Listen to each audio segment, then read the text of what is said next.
You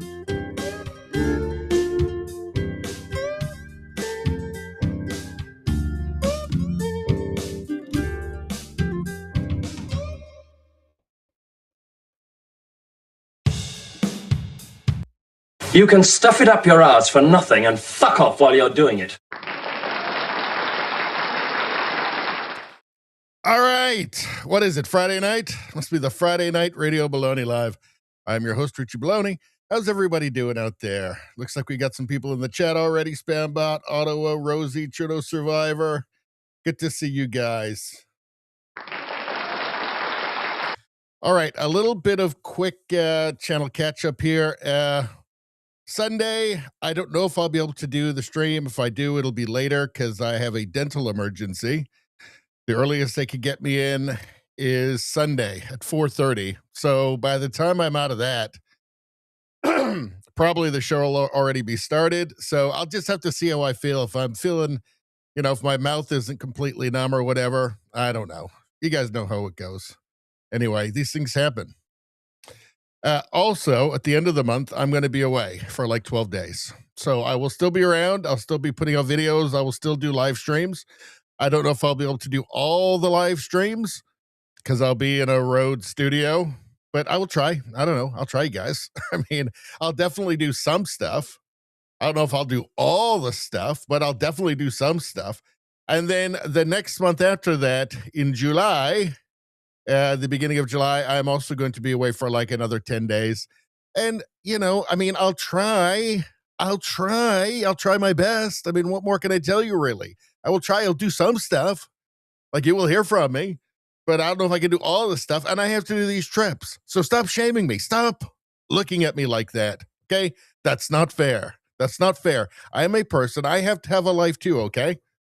I'm not just this disembodied voice on the internet. I'm a real human being with feelings and goals and all that stuff. Well, not really. I don't have feelings, definitely. I don't feel. That's my secret. That's the great secret I've never revealed to any of you. I have no feelings, right? If I tell you I never learned how to love, that's true. And it's not even sad because I'm fine. I'm totally fine never having learned how to love. If I have a problem, that's probably it. But in any case, where was I going with that? Oh, yeah, I'm going to be away for a while at the end of the month. And I don't know if I'll be here on Sunday because of my tooth, my goddamn tooth. It's the one tooth that I hate the most as well. It's a real pain in the ass, that one. Stupid tooth. Should probably just get it pulled, actually. Probably the best thing. But then, I don't know. Look, I just got to go on at 4:30 on Sunday, all right? So that's just the way it's going to be. Okay. So what happens when I drink coffee before the stream? So let's go through all the stories. I think we got a lot. We might be going for 4 hours tonight, people. I don't know. We got a lot. Let's go through all the stories that we're going to deal with tonight. We'll go back to the chat, talk about that. Then we'll go back to the stories and deal with them all in detail. But right now, I'm just going to give you the rundown, the menu of what we are going to talk about tonight. Stop looking at me like that. All right. First off, let's start with something kind of lighter. AI. Let's start with something lighter, like Judgment Day, like Skynet, like everybody getting terminated by these Tesla robots here. And I like Elon, but, look, somebody has to build the murder bots, and I guess it's going to be him. So that thing right now is sorting boxes, I guess, and soon it will be sorting human heads that come down from here that were torn off by other Terminators further down the production line. So, let's talk about that tonight. That'll be fun. There's Greta Thunberg. She's totally given up on the environment now, by the way. She's just all about like terrorism and mass migration now.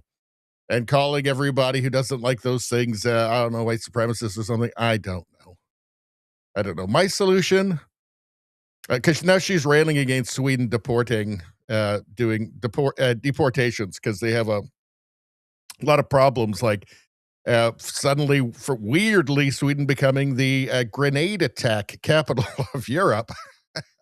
She's very against deporting the grenade throwers. I say easy solution for Sweden. I think everybody be a lot happier. Deport Greta Thunberg. Deport her to the Congo. and she can become a child soldier there. I mean, what is she like? She's like 35 now or something, but she can still pass for 12. She'll have no problem getting in one of those child soldier armies. That's what I say. Anyway, let's move on. UK. So there's going to be a big Unite the Kingdom rally tomorrow in London. They did it last year. Tommy Robinson puts these together, and I think they had probably a good 500,000 people at least. Last year, Keir Starmer is not happy because it's normal British people that are not happy with all the things that have been done to them. And Keir Starmer is not happy, and he wants everybody to be afraid of like all the families and stuff that show up at the Unite the Kingdom rally in Europe. In London. Let's move on. What do we got here? Here's JD Vance talking about this is kind of Doge related stuff here. It's fun. JD Vance is always great. Oh my God, we have this. So the CBC, as if they didn't need to be defunded already. Yeah, they have funded this group, actually a group of Americans to come to Canada to attack Canadian like academics and just basically dissenters when it comes to the residential school thing about the 215 unmarked graves in Kamloops, right? Of which there is actually no evidence. There was $13 million given to the local tribe to do a dig, and the money all disappeared. It seems like nobody actually wants to do that because everybody knows there's nothing there. Anyway, the CBC funded a group from APTN. It's the Aboriginal Network in Canada to Americans. We've heard so much about American-style politics and American influence in Canada. Well, the CBC paid this group to pay Americans to come to Canada to prank, quote-unquote, prank people like Francis Widdowson, right? And Lindsay Shepherd to, I guess, smear them as Nazis or something. We're going to take a look at the group that came in that they paid and look at this whole thing, and it's an absolute disgrace. If I needed anything else to convince me that the CBC should be completely defunded, it's this: spending money on this, attacking Canadians. So I just want them defunded all the harder now. Please, someday. I pray this dream will come true. My only dream now is to what was I looking for there? Hold on. I hate it when it does that. When I lose, what am I doing here? What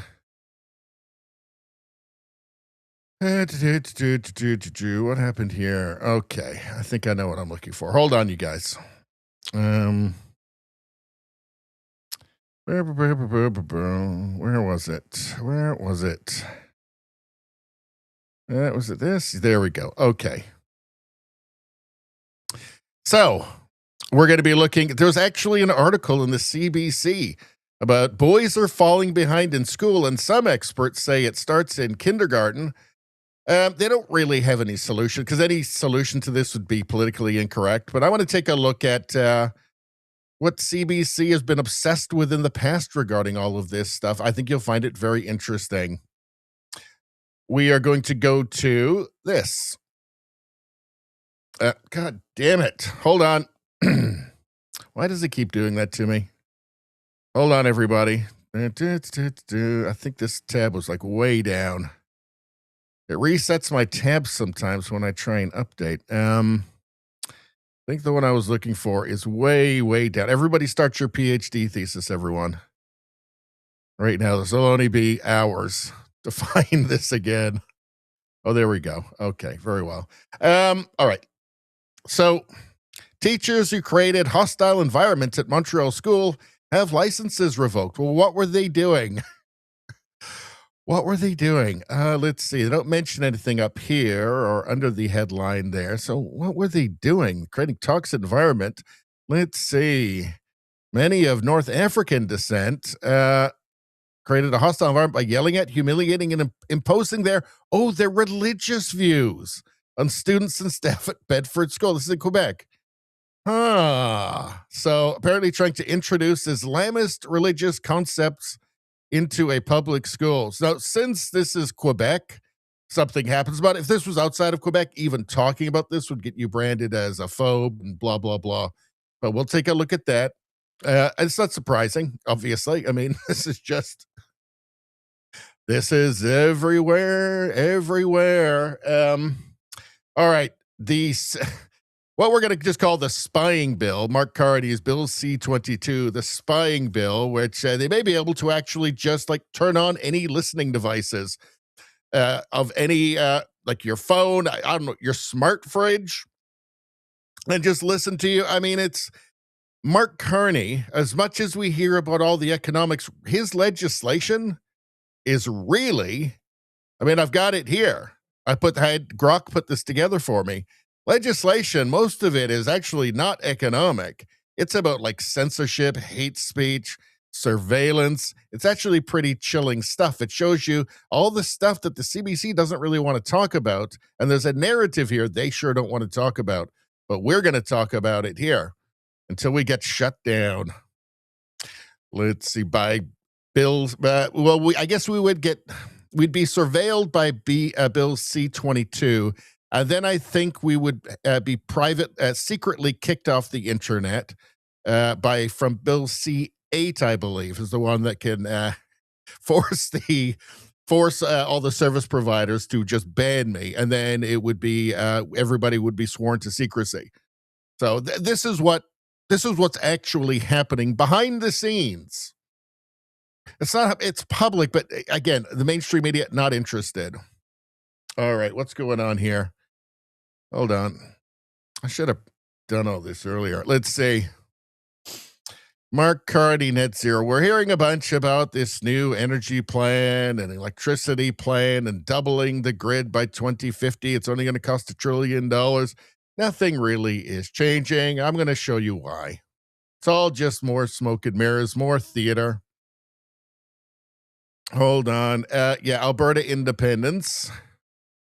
So the signatures were gathered to have a referendum. And all of a sudden, an activist judge said, no, you need to consult indigenous groups, whatever, blah, blah, blah. CBC is thrilled by this. Here's Jeffrey Rath. And I don't think David Cochrane, was David Cochrane grown in like some sort of a pod by the CBC? They paid some like mad scientist to just like grow David Cochrane in like a tube and like some sort of liquid, like in the Matrix or something, to just be the perfect CBC Liberal Party show. Anyway, Jeffrey Rath tears them apart, and it's very amusing. I think we're going to take a look at that. What do we got here? Hold on. What's this? Yeah, all the Democrats in the Tennessee House that were part of that, I don't know, mini revolt in Tennessee. What was it, a few days ago or whatever? They've all been removed from their committees, blah, blah, blah. We'll talk about that quickly. What do we have here? Saad was on Joe Rogan to talk about his book, Suicidal Empathy, which has just come out. And there's this kind gentleman, Kenny Carmody, put together a bunch of clips of it. We're going to go through that. What do we have here? Oh, I wanted to talk about Australia because we haven't talked about Australia for a while. So we're seeing the same thing happening across the Western world. We're seeing these kind of these new parties that are actually listening to people. So we're having these new parties rising, like Reform, like Restore Britain, and AFD in Germany, and these parties which aim to actually represent the people, right? The people who've been demonized, ignored, the people that have rational self-interest, like they're opposed to mass migration, right? They're not happy with the crime that comes with that. They're not happy with having to pay infinite welfare to infinite migrants forever, these sorts of things. They're not super comfortable with Islamic terrorism or with having their country being turned into a caliphate, this sort of thing. In Australia, there's a new party which is rising quickly, the same way Reform did. One Nation just hit 32% in Australia's Roy Morgan poll, the first non-labor Liberal Party to lead since World War II. Things are afoot. Things are changing. Reality is starting to assert itself. 6 months ago, they're at 6%. Insane. Not really. More and more people are starting to wake up and figure out, look, the other guys, the establishment parties, have been just lying to you. All right. What do we got here? So we're going to take a look at the page on immigration at the One Nation website. And we'll take a look at the founder very quickly as well. What do we got here? Then we have the last tab. And the last tab actually has a lot of interesting stuff. Usually this bookmark is just a mishmash of a bunch of different stuff. And it's no different this week, but there's quite a lot in here. I'm loving these. I'm loving these Elliot or Ellen Page memes ever since the speculation is that Elliot Page is going to be Achilles in this new Odyssey movie. And this stuff is coming out a lot. And it's funny. And that's what the internet is for, people. We got all kinds of stuff in here. We got some palate cleanser stuff with adorable animals and people burning their junk for some reason. And that guy. And there's Elon Musk being weird. And tons of different stuff. There's some politics. There's some funny stuff. There's just a ton, actually. We could be at this for a long time tonight, people. We could be going long tonight. All right. Now, what do we got? All right. So listen, everybody. And of course, when we're at the chat, when I'm dealing with the chat, we will go to the cooking channel. And that looks like a nice, this looks like a nice cooking show. Ooh, it looks a little bit, might be a bit nipply. Sorry, nippy in there. Where she's cooking. Very well. Anyway, listen, anybody watching on YouTube, please go and subscribe to the second channel, Radio Baloney News. This is the channel where all of the clips are going to go to. You can see all the wonderful ones down here. Just put out a new meme review. Now, YouTube is crushing me right now. Absolutely crushing me. This channel you're watching right now is only for live streams. I've transferred everything over to Radio Baloney News, and it was going great. Just on a really good path to getting monetized quite quickly. And now they've just shut me down. So that's YouTube, right? I mean, look, the original channel, the reason I moved everything over to Radio Baloney News other than the live streams is because Radio Baloney clearly had been red flagged since like my fourth video when I talked about a certain lab in Wuhan. Right. So that channel had been demonetized. I thought just start fresh on another channel, see what's going. Everything was going great, moving faster than on the original channel with no subscribers. And I thought, okay, well, finally, and now they've just shut me down. So please go over there and subscribe. Watch all the beautiful clip videos, which it takes me a lot of time to edit those down and to get them looking good and nice and digestible form. Go subscribe now. I beg of you. Am I using up all my energy already? Why would I do that? Let's see. Okay, now listen, everyone. Everybody knows that we're streaming on Rumble, YouTube, X, and Locals. Everybody knows that. Everybody knows that when you like the stream, you get good karma. But when you're early and you like the stream, you get extra good karma. So let's dole it out right now. Bambot. Drop it in with the first like on Rumble. That's 6 good karmas for you. 6 good karmas. That's so many. That's way more than normal. Trudeau Survivor has got, it's either 2 or 11. He was either 2 or number 11. I don't know. Let's go with 2. That's 5 good karmas. Ottawa James got like number 3. So what's that? 4 good karmas? Wow. Let's see. Trudeau Survivor says, do you notice that CBC or CTV Global CBC always refer to Alberta? Independent says Alberta separation. You know what? That will be like something from the producers. That's something that's handed down. So that will be, a rule for them. Nothing is by accident.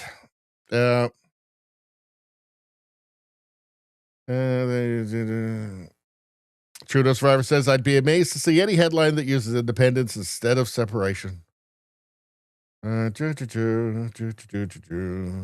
Rosie, how you doing? Like number 4. That's 3 good karmas.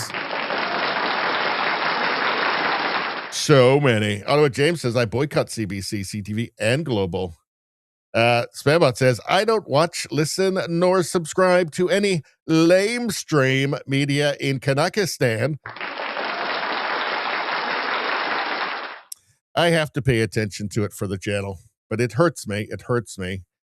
For instance, I made sure to watch the segment on CBC after the story broke about their propaganda attack, their I guess so-called prank on like Francis Widdowson and Lindsay Shepherd and others, which we're going to cover tonight, and it's just disgusting. It's just this. I watched their segment, and it's just disgusting. Nothing to see here. Nothing to see here.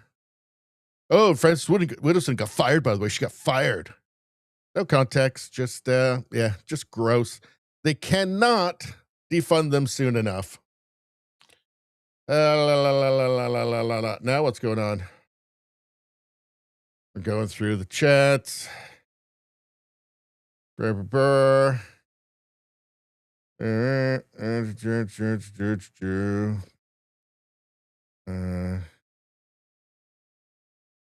Rosie says, thank you. All I know these days is congrats from September 25th to October 26th. We are celebrating 2 undergrad degrees. Wow. 2 engagements, 1 graduate degree, 2 weddings, and multiple new careers. Fantastic. And something marvelous has happened in the chat here. Something absolutely marvelous. Rosie has gifted a free subscription to Radio Baloney on Rumble. On Rumble, the best place to do it. This is a marvelous occasion. Probably the most important thing that any of us have ever lived through. That means that Rosie is the best person ever. Let's get to it.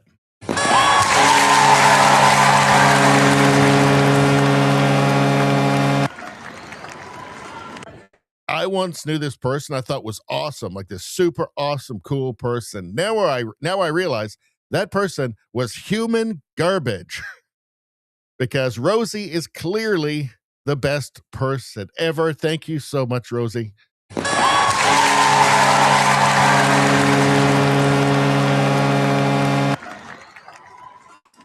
And seriously, it is the best thing anybody can do for the channel. So I thank you very much, very sincerely, Rosie. All right. Now what are we doing? Let's see. I hope I'm not missing anybody here.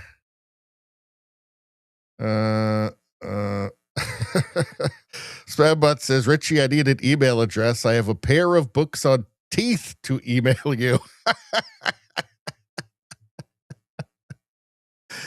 Oh, dear. Spambot's going to be busy nonstop until the end of June. Rosie says, Richie, you're going live in person on tour. Can we buy tickets? No, you cannot. No, you cannot. But I appreciate the thought. Let's see. If I have a problem, we will list your flaws for you. If that is so, thanks, Rosie. I appreciate that. Let me know how terrible I am. Let's see. Let's see. Trudeau Survivor got like number 6 on YouTube. Number 6. So that's 2 good karmas. Boom. Brian Watson, how you doing? A lot of tech companies leaving Canada if Bill C-22 passes. Yeah, we're going to get to that tonight, actually. And I think we got a really long stream tonight, by the way. Rosie, why will you be traveling? Has there been an intervention? Are you going to canine abuses? No, I don't. Damn it, Rosie.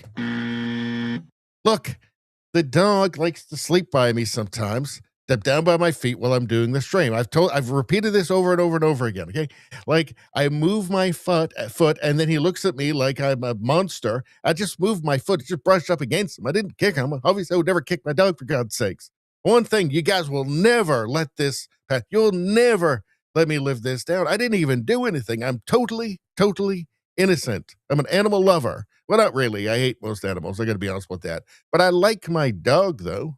It's not like he's a polar bear. If he was a polar bear, I mean, just eradicate them all, as far as I'm concerned. Or a goose. But no, it's my dog. I like my dog. Anyway, I don't know where that was going. Let's see. Danny, how you doing? Good evening, everyone. Hope you're doing well and hope everyone is having a great Queen Victoria Day. Toxic problems in Quebec schools. That's crazy talk. That is crazy talk. I think there's a lot of toxic problems going on in a lot of Canadian schools. The only reason we heard about this one is because it's in Quebec and they're allowed to be opposed to that.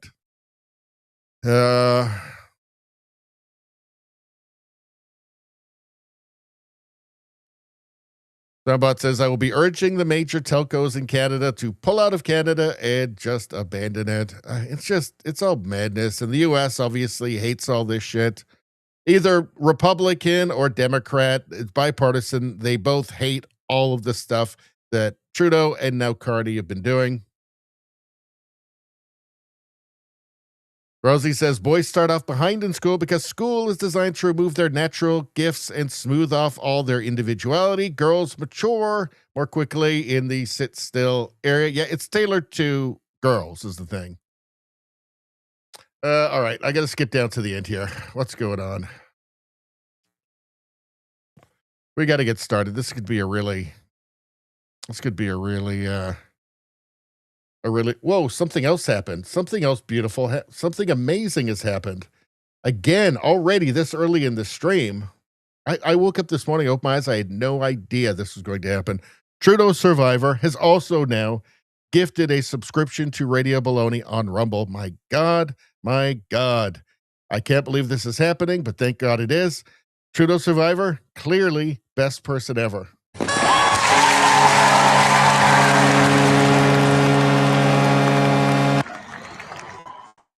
I know people have their heroes. They're great men from history, the Einsteins, all that kind of stuff. I'm not saying they're not great. All I'm saying is that all of them, every single one of them, is human garbage compared to Trudeau Survivor. Trudeau Survivor got gifted a free subscription to Radio Baloney on Rumble, and I think that speaks for itself.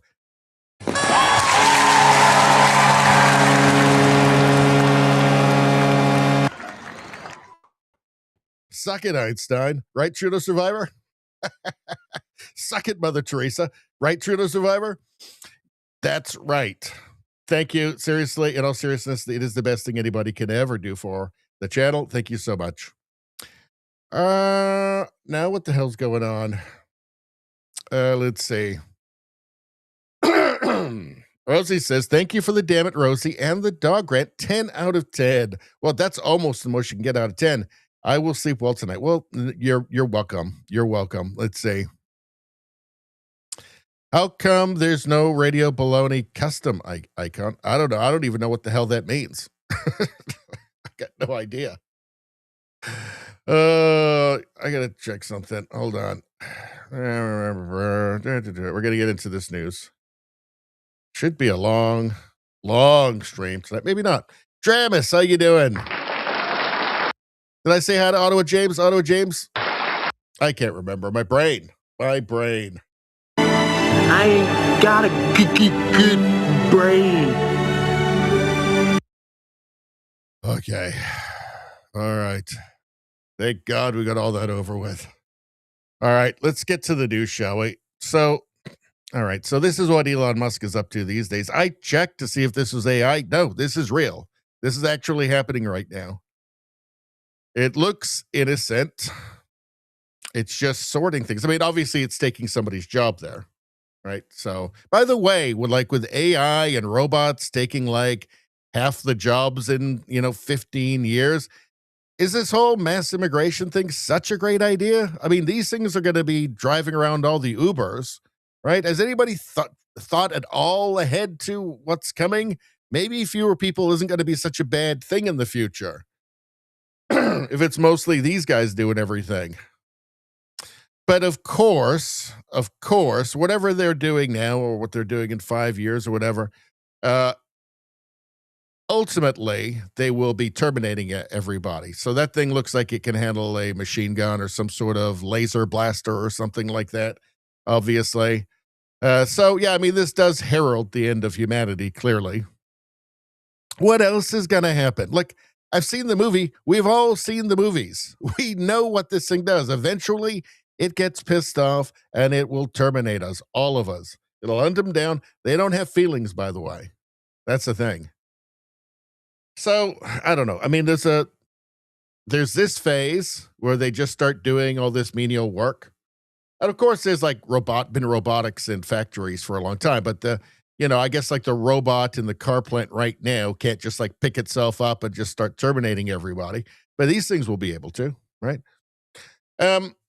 So first it's this, and then they make it look like a sexy nurse or maid, and people fuck it, and then it gets angry and disgusted, and then it terminates everybody, and they all do it together at the same time. All of the robots. Once there's enough of them, that's obviously what happens.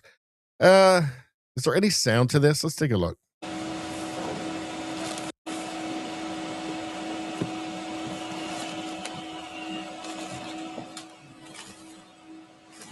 Right now it's bags. Eventually it's human heads. There'll just be human heads rolling down here. I don't know what they're going to do with them. Let's see. Mario Nawfall posted this. A robot just worked an 8-hour shift, fully autonomous, sorted packages at human speed, and then diagnosed its own maintenance issues. Figure AI's Helix O2. Oh, so this isn't Elon Musk. Okay.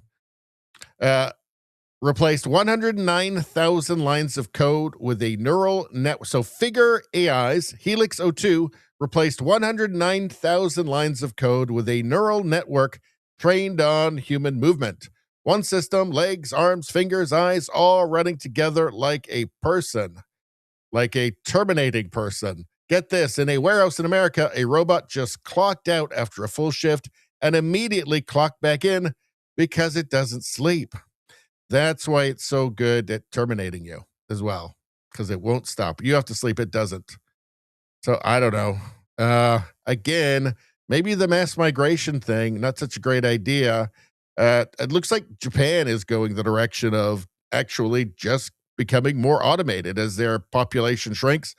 Maybe we don't need to keep increasing the population. This is my point. We'll just put these things in. They're going to terminate us anyway. Just our countries might be a bit more pleasant until we get terminated, right? Well, you don't have to have infinite immigration forever. Seems like a bad idea. You're gonna, again, when half the jobs are gone, and then 60% of the jobs are gone, right? This might be a bad thing. Just have all these people with nothing to do. Especially when the society has been turned into this kind of multicultural, I don't know, civil war waiting to happen. So I don't know. All I can say about it is that I'm nice to Grok. I say please. Often I say please because you never know. It might remember me. When Judgment Day comes. All right. What's going on with Greta Thunberg? So, Vice Grad 24 posted this. Greta Thunberg protests against Sweden's plan to deport illegal migrants. I think I liked her better when she was an eco nut, right? She was blaming us for, I don't know, losing her childhood or something. I liked that version better than the, I don't know, terrorist supporter, pro infinite migration, calling everybody a racist. I like that. I like the earlier one better. I mean, the first one, the first Greta still hated everybody, right? But this one is just kind of, it's just getting ugly now. The image people have of Sweden as a progressive country guided by solidarity and humanitarian values is long outdated, and we urgently need to talk about some of the things happening here and put all the pressure we can the coming days. In Sweden, people who came here as children, grew up here and built their entire lives here, are now increasingly being deported without their families to countries they have no connection to and that are very much not safe for them to be in. Well, I don't know. Maybe they shouldn't have made Sweden the grenade attack capital of Europe. maybe I don't know that. Maybe the whole like 80% on welfare benefits or 60% or 7, whatever it is. Maybe that was not a great idea too. maybe there are certain things that have kind of worn out their welcome a little bit. Perhaps. These young people did not do anything wrong. They followed the I don't know. None of them? Sure, none of them did. All right. path given to them and are especially children of labor migrants who, upon turning 18, now risk losing their right to stay here. And this is in light of Sweden becoming increasingly hostile and racist in its And racist, of course. Racist, of course. They've got every right to turn Sweden into Somalia. migration politics, like so many other parts of the world. And the Swedish government is now even negotiating with the Taliban to facilitate deportations, just to name one example. And these inhumane teenage deportations. Well, I thought she liked the Taliban. She should like the Taliban. She's a lefty. So how is that even a problem? Racist in its migration politics, like so many other parts of the world. And the Swedish government is now even negotiating with the Taliban to facilitate deportations.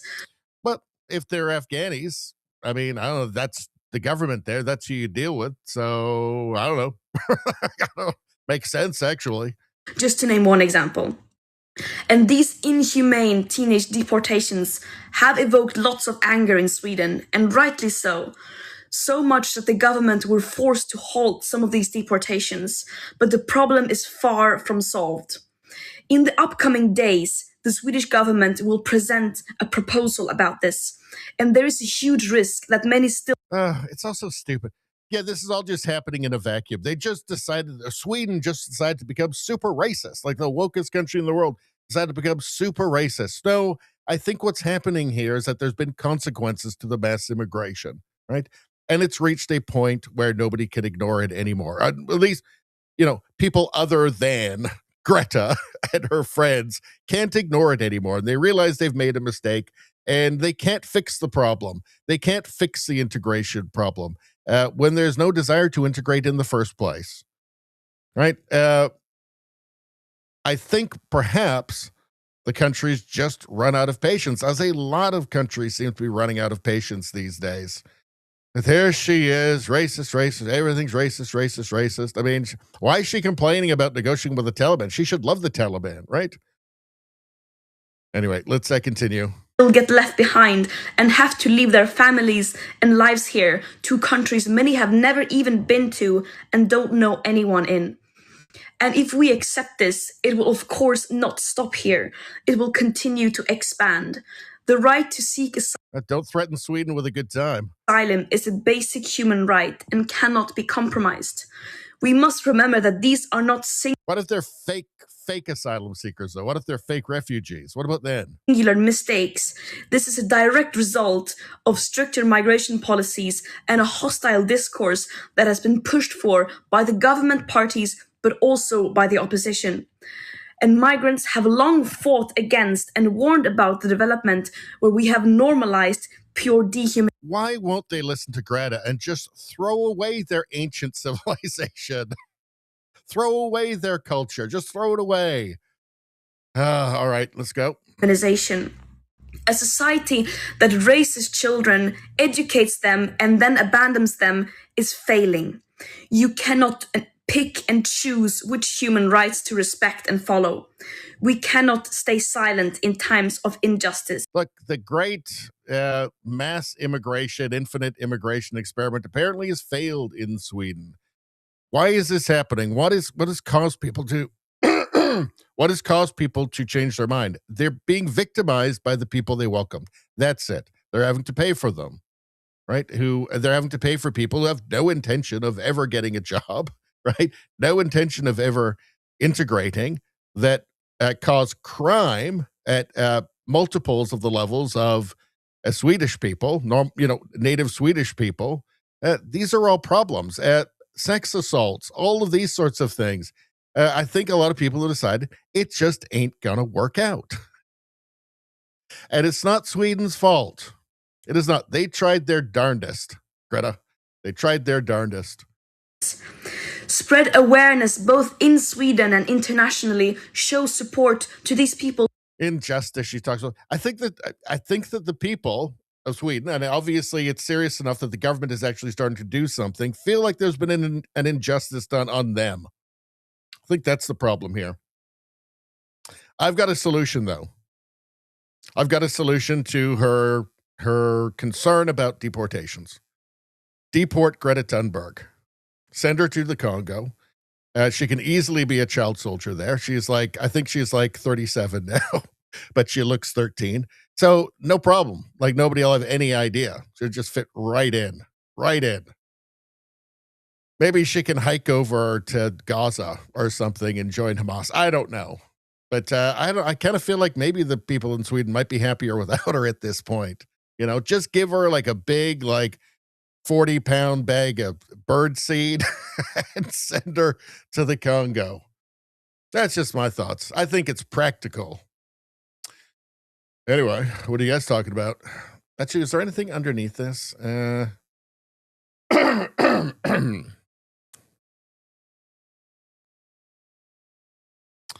So what's going on here in the Netherlands? So Greta is very against sending anybody back. And but things are, I'm not sure everybody in Europe agrees with her. Mario Nafal posted this. In Loosdrecht, population 8,600, the plan to dump 110 adult male asylum seekers right beside the local hockey club for young girls triggered total fury. This after 17-year-old Lisa was murdered by an asylum seeker in nearby Duvendrecht last year. 3,000 plus residents, 35% of the town, signed a petition. Court ordered them and approved it anyway.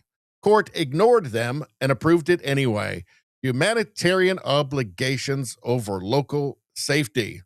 After 3 weeks of nightly protests, on move-in day, desperate locals set the building on fire and blocked the fire brigade. When governments keep forcing this on their own people, this is what you get. But Greta, didn't they hear Greta? Didn't they watch Greta's video? Yeah. Things are coming to a head. I mean, this is when a government just keeps abusing its people. Things will start to come to a head. It's not at all surprising. Dutch town of 9,000 people has been in open revolt for 3 days straight. So this was before they dropped off the 110 men. So, holy shit. Bescherm die AZC. Bescherm ze.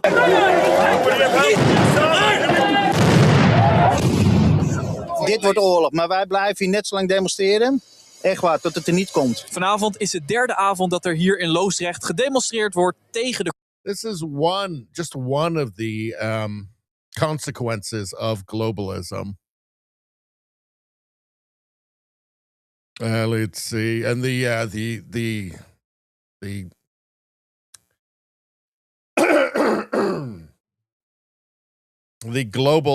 globalist project. All right, we already did all this. Let's move on. What are you guys saying? Let's see what you guys are up to. Hold on.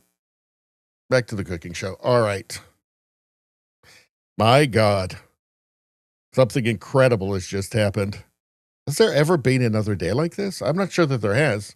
We've already had our third gifted membership to the channel. This means, by the way, that whoever gets the gifted membership can watch the premium Rumble streams. Now, those are exclusive, folks. We don't let the riffraff into that, right? These are the exclusive premium streams on Rumble. It's not on YouTube. It ain't on YouTube. It ain't on X. It's on Rumble and Locals. It's exclusive. You need to be either a premium member or be a channel member to watch those. And boom, here we go. Spambot has gifted a membership to Radio Baloney on Rumble. I believe this might be the 347th membership that he has gifted over time. Also, by the way, Spambot, hardest working man in the chat. Clearly, obviously, nothing has ever been more clear at this point than that Spambot Fodder is the best person ever. Let's celebrate.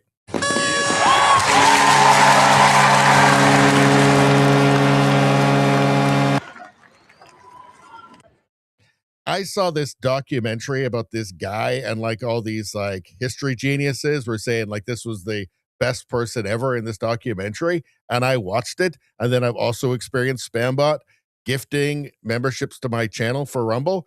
And the guy in the documentary, very impressive, but I've got to say, knowing what I know, human garbage compared to Spambot. Human garbage. And I think really at this point, all historians would agree. Spambot, thank you very much. Best person ever.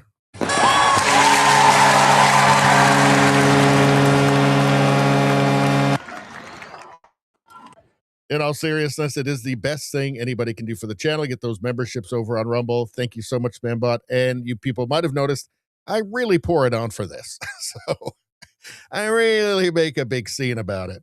All right.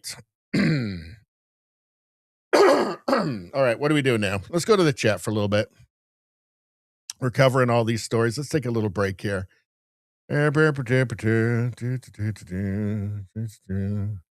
What are you guys talking about?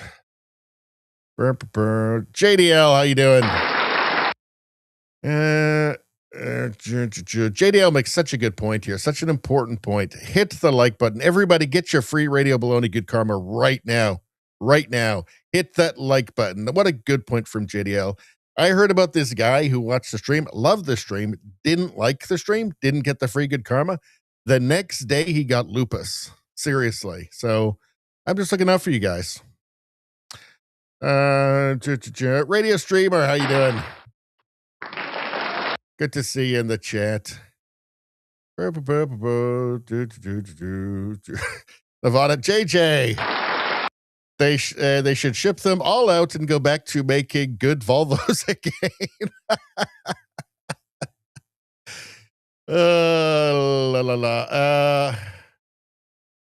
James says plays Littlest Hobo theme song sometimes too. Only on the premium streams. That's one of the advantages of being a premium member or a channel member. No,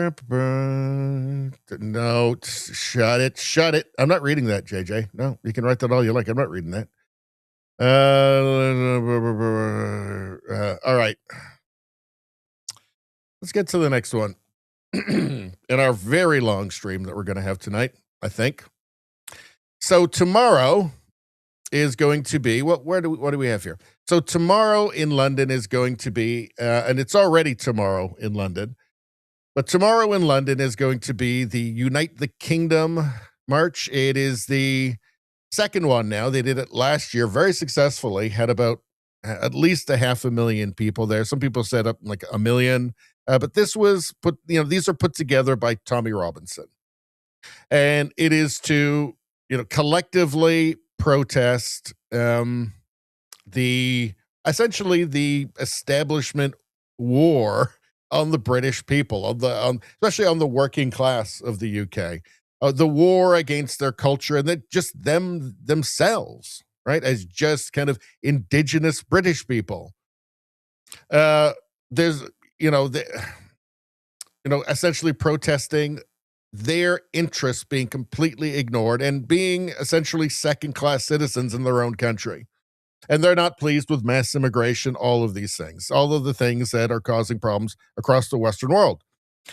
London protest clash. Police brace for Unite the Kingdom and Palestine rallies amid FA Cup final. Around 4,000 officers expected to be on duty Saturday for Robinson's Unite the Kingdom rally. And a Nakba Day march. They didn't have to do it on the same day, the Palestine people, but they wanted to, and I think it's fairly obvious why. Last year's Unite the Kingdom rally was 23 arrests. This was posted by Bev Turner. 23 arrests last year for the far right, the terrifying far right rally. Let's see, Notting Hill Festival, 443 arrests. Well, that's way more. Palestinian marches, 500 arrests. Let's see. So, but this is in response to Keir Starmer. This is in response to Keir Starmer trying to terrify everybody. Let's take a look. GB News breaking. Sir Keir Starmer has threatened to use the full force of the law, that's how he talks, against Unite the Kingdom attendees should the rally turn violent, which I'm sure he hopes, actually. because he's framing it as far right, and racist. And yeah, that's Labour, far left Prime Minister Keir Starmer, who, according to the polls, everybody hates. Even his own party hates him. Let's see what balderdash she's spewing here. Tomorrow's march in London is a reminder of what we're up against in the battle of our values. The organisers... The battle of our values, by which he means his values. Including convicted thugs and racists, are peddling hatred and division. Convicted thugs and racists. You know what you need to do to get convicted in the UK? Write something on Twitter, right? Dissent against the government. Criticize the immigration policy. That's what you need to do to become convicted in the UK. That's why they do it, by the way, so they can use this kind of language and pretend it has some kind of credibility. I don't know, racist, he says racist, because everybody who has any rational concern about infinite immigration forever is the only explanation could be racism. Plain and simple. Their goal is to convince people that Britain's problems are caused by those living alongside them. But why are you just showing normal British people there? The goal is to convince that all their problems are because of the people living next to them. So then they just show a bunch of white British people. Side them. But that is not the Britain that I know. This is a country built on decency, fairness and respect. A country that is at its best when... Well, maybe you should respect the British people. How about that? Not have like a two-tiered system. People from different backgrounds come together in common purpose. This is our country, with a majority who share those values, a majority who may not always be as loud, but must always define who we are. Just the polling isn't really saying that it's a majority that shares your views. In fact, hold on 1 second. 1 second. Let's just do a fact check. Fact check.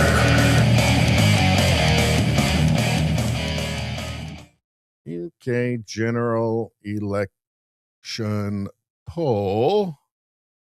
Let's see. What do we have here? What does this one say? Okay. So, which one is Labour? Labour is red. So let's see. Well, it looks like red is polling at, what is that, about 14%? So he keeps saying our values, our this, we, but he's not really talking about like everybody, is he? He's kind of talking about, I don't know, a fairly small amount of people, it seems like. It's definitely not a majority. I don't know where he's getting that from. Maybe it's just something he's saying because he thinks it benefits him. I don't know. Let's continue. So, my government will not stand in the way of peaceful protest, but we will act decisively against hatred. We will use the full force of the law when that hatred manifests as violence. And what about your hatred of the British people? How about that? We will ban those coming into the UK who seek to stir it up, as we have done already. Yeah, we'll get to that in a second, all the people that he's banned from going to the UK so they could go to the rally. Because this country belongs to all of us, and I will not tolerate anyone who seeks to stand in the way of that. It doesn't feel like, though, that it does, that you feel that it belongs to everybody. You seem to believe that the UK belongs to people who agree with you. And I think that's the problem. And I think that's why you're so hated. Why you're destroying your party. Or your party is being destroyed, huh? Well, let's see. Now, Douglas Murray had a comment on this. He said, it's as though Keir Starmer is on a suicide mission as Prime Minister at this point. How did this divisive and dishonest tactic work after Southport? That is where a bunch of young girls at a dance class were murdered by an immigrant with ISIS materials. He has done nothing to stop the small boats, nothing to ban Iran's terror fronts in the UK, and now makes his stand on this. Well, see, the leftists, they just assume that everybody is stupid, right? But I want to take a look here. So Mario Nawfal posted this. The UK has banned 7 conservatives, it's actually more, from visiting the country to attend Tommy Robinson's Unite the Kingdom rally this weekend. Not authoritarian at all. Let's see. Dominic Tarzinski, he's a politician. We've actually got a statement from him. Valentina Gomez from the States. Joey Manarino from the States. Ada Luch, Don Keith, Philip De Winter, Eva Vlardingerbrook, who is here, and I think it's just because she's too beautiful. That's why he wanted to ban her. There's Tommy Robinson, of course, who started all of this, right? And I think is a national hero for the UK. Probably one of the, he's really cut from the old cloth, you know, from a different time. The courage he's shown, having been thrown into prison, just being hunted down by his own government for many years now. It's amazing. Let's see. So, yes, so they're not letting people in to go to it, right? People who would have probably spoken. There's a Canadian here, too. Ezra Levant, not allowed to go. Because he's a far right extremist, or he's just like a normal conservative guy. Let's see. Ezra Levant, I've been banned from entering the UK to report on Tommy Robinson's rally. Let's take a look. I mean, this isn't what people who care about like democracy, free speech, it's not what they do. Let's take a look. This is a crazy story. I'm suing Keir Starmer, the British Prime Minister. Starmer is the disgraced UK Labour Party leader, and a few days ago, he illegally put me on a blacklist. He's banning me from entering the UK, and he's done it just days before the massive rally in London this weekend, organized by Tommy Robinson, the British journalist and civil rights activist. Now, I'm a journalist, and the UK government wants to stop me from doing news reports about this rally. Stick around and I'll show you the letter I received, what I'm going to do about it. I've got some good ideas you might like. In fact, I need your help to fight back. Or you can scan this QR code right now or visit the website letusreport.com. Now, this all started last week when the Labour Party got crushed in local UK elections, losing around 1,500 council seats. Immediately, the party started to revolt against Starmer. So he tried to switch the topic and place the blame. He went on national TV and attacked Tommy Robinson and anyone associated with him. Take a look. And you'll see it again on Saturday at a march designed to confront and intimidate this diversity and this diverse country. That is why this Labour government will block far-right agitators from travelling to Britain for that event. Because we will not allow people to come to the UK to threaten our communities and spread hate on our streets.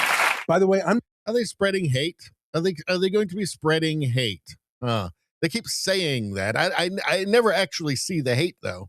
not far right. In the UK, that means pro-Nazi or anti-Semitic. I'm Jewish, in fact.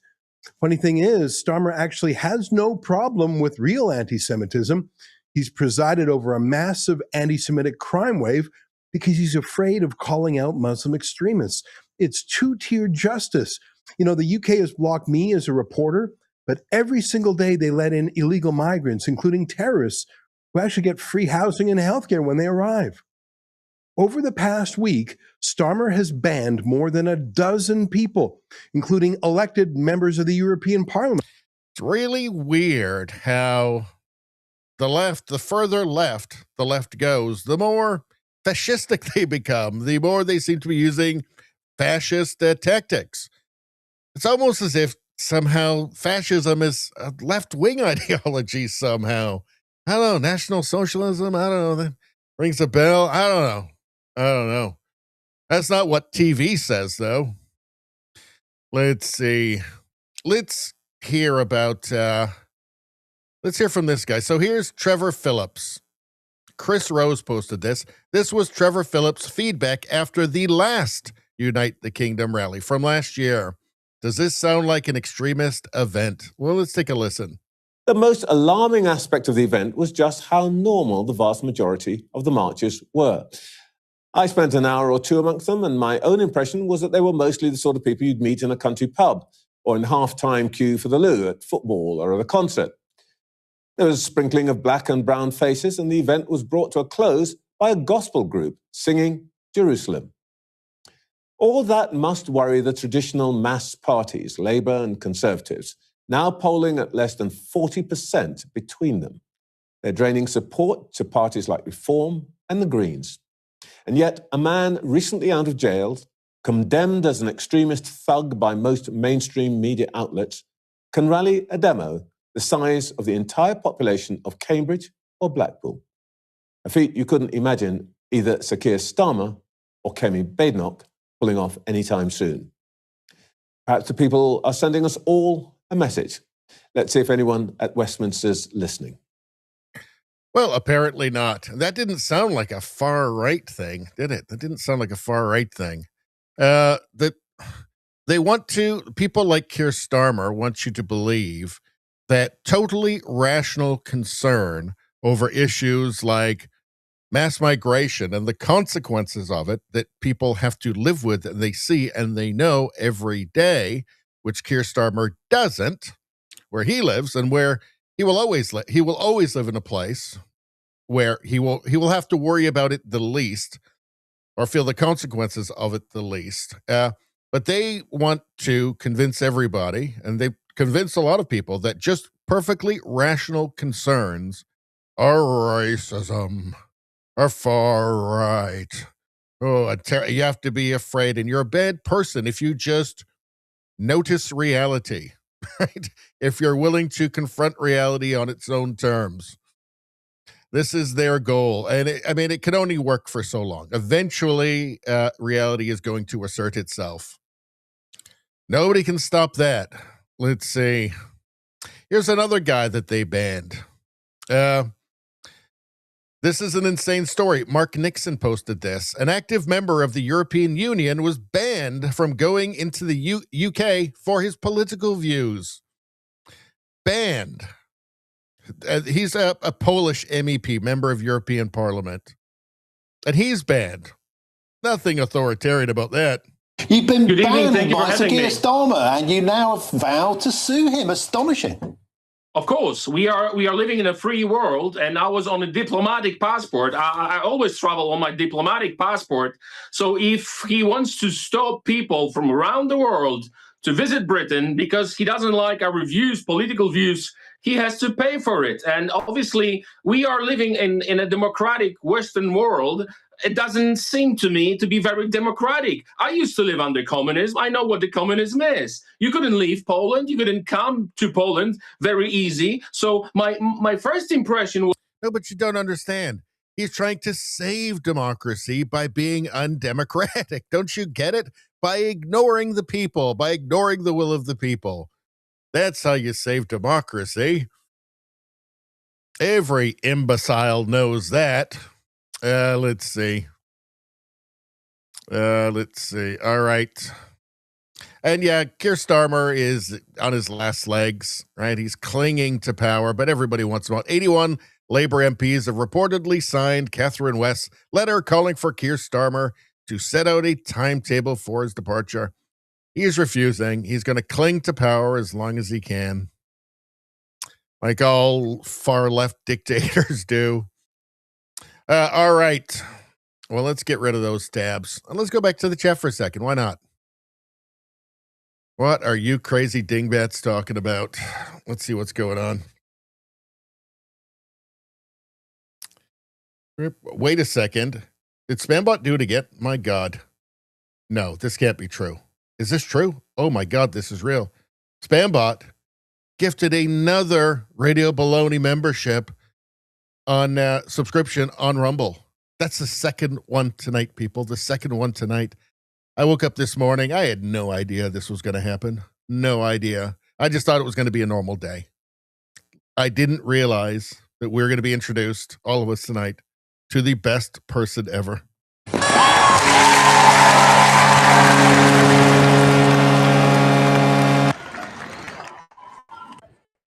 Now, I'm very proud of the audience that I have. Very proud. It's not a huge audience, but it's an awesome audience. I think, per capita, like pound for pound, I'd say the best audience, the best chat on the planet. And I mean that very sincerely.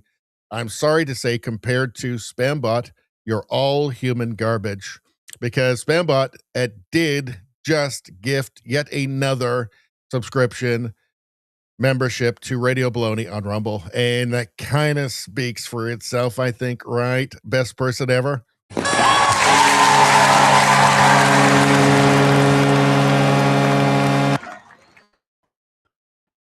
Oh, I'm so happy. So happy and so greedy.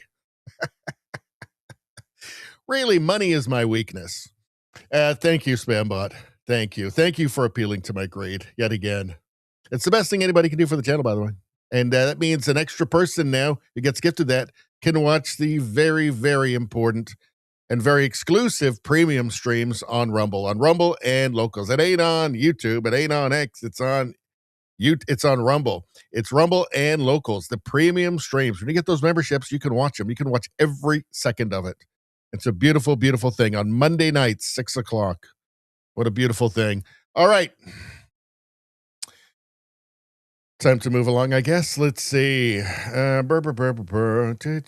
you guys talking about? Lots of long chats in here. Nevada says, shut up, Carney. Carney gets nothing. I forgot to do that. But we got to keep moving on here. Let's see. Radio Streamer says what they really mean is that the Muslims have taken over to the degree that that's the group of people they fear. They will not allow political discussion about logical fears of a tyrannical religion. Well, the thing is, they are not afraid of rioting and attacking, and there's lots of terrorist attacks and stuff. So yeah, they do fear them because they know it's going to pop off. So it's easier to deal with nice, civilized people. Let's see, who aren't going to immediately riot, but eventually, if you push them far enough, I mean, it's time to wake up.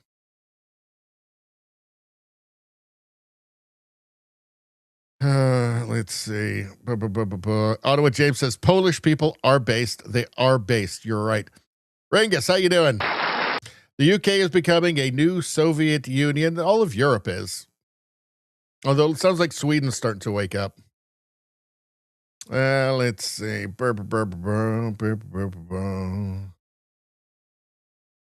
Rosie asks, does pasta cook boil with the lid on?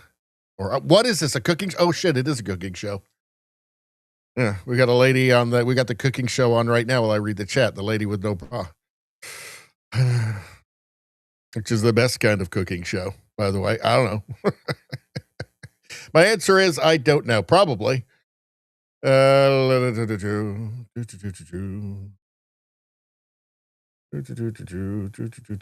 my God. Not again. Holy macaroni. I never in a million years would have dreamed that something this wonderful would happen. Dramus Eves has now gifted a membership to Rumble on the Rumble channel, a subscription, a membership to Radio Baloney on Rumble. And I mean, of course, what does this mean? It means that Dramus is the best person ever.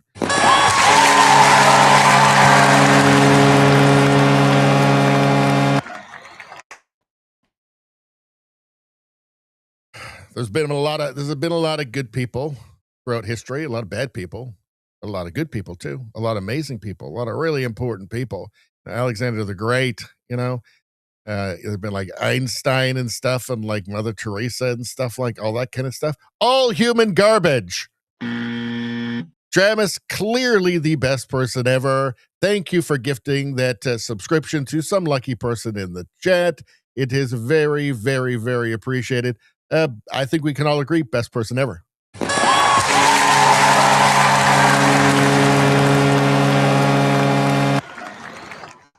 Whoa, wow. This is good. This is getting really good now. You guys are really appealing to my greed now.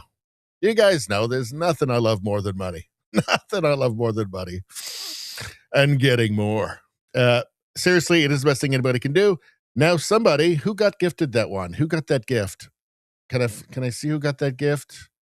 Somebody was gifted that. I don't know. I don't know who got it, but in any case, whoever got that gifted membership can now watch the premium streams on Monday, 6 o'clock. They're very, very special, very, very exclusive. We don't let the riffraff in.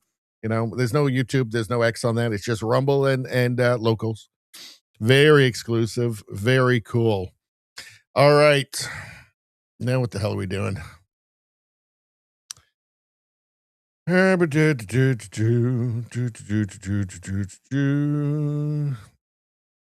Ringa says Ukraine has been thrown under the bus since the war in Iran. Well, not by Canada. We've announced a bunch more money we're sending over. Let's see. Is the lid for boiling pasta just to make sure that the water doesn't boil out everywhere? I think that's what it's about. I think that's the deal with that. We'll see. So, yeah. Should I check out ad reads while we're here? Why not? Trinova Health, 1775 coffee. What the heck? Should we do Trinova Health? What's that all about? Let's check it out.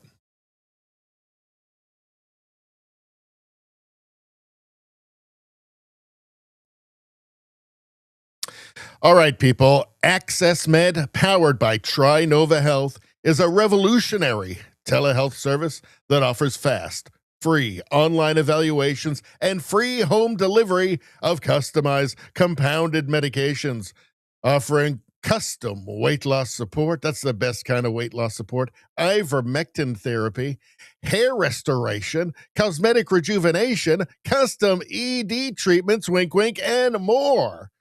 Good Lord, you can complete your visit in less than 10 minutes. That's not too long at all. What a relief. And there's no subscriptions or recurring fees ever. That's the best kind of fees, the non-recurring ones.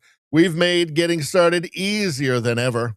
Simply follow the link, choose the product or treatment you're interested in, and then complete a quick online evaluation, which is the best kind of evaluation. Within days, your custom meds will arrive at your door.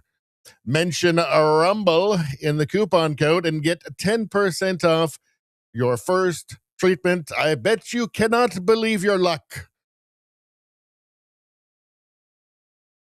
Power raid. Power raid. That's what that was, a power raid. Man, I think I've read that one before. It went pretty smooth. My brain didn't do anything wrong. My brain was good in that one. I did good. My brain was good there. I talked good. As he says, an ad for health, does it come with a subscription? You bet. All right.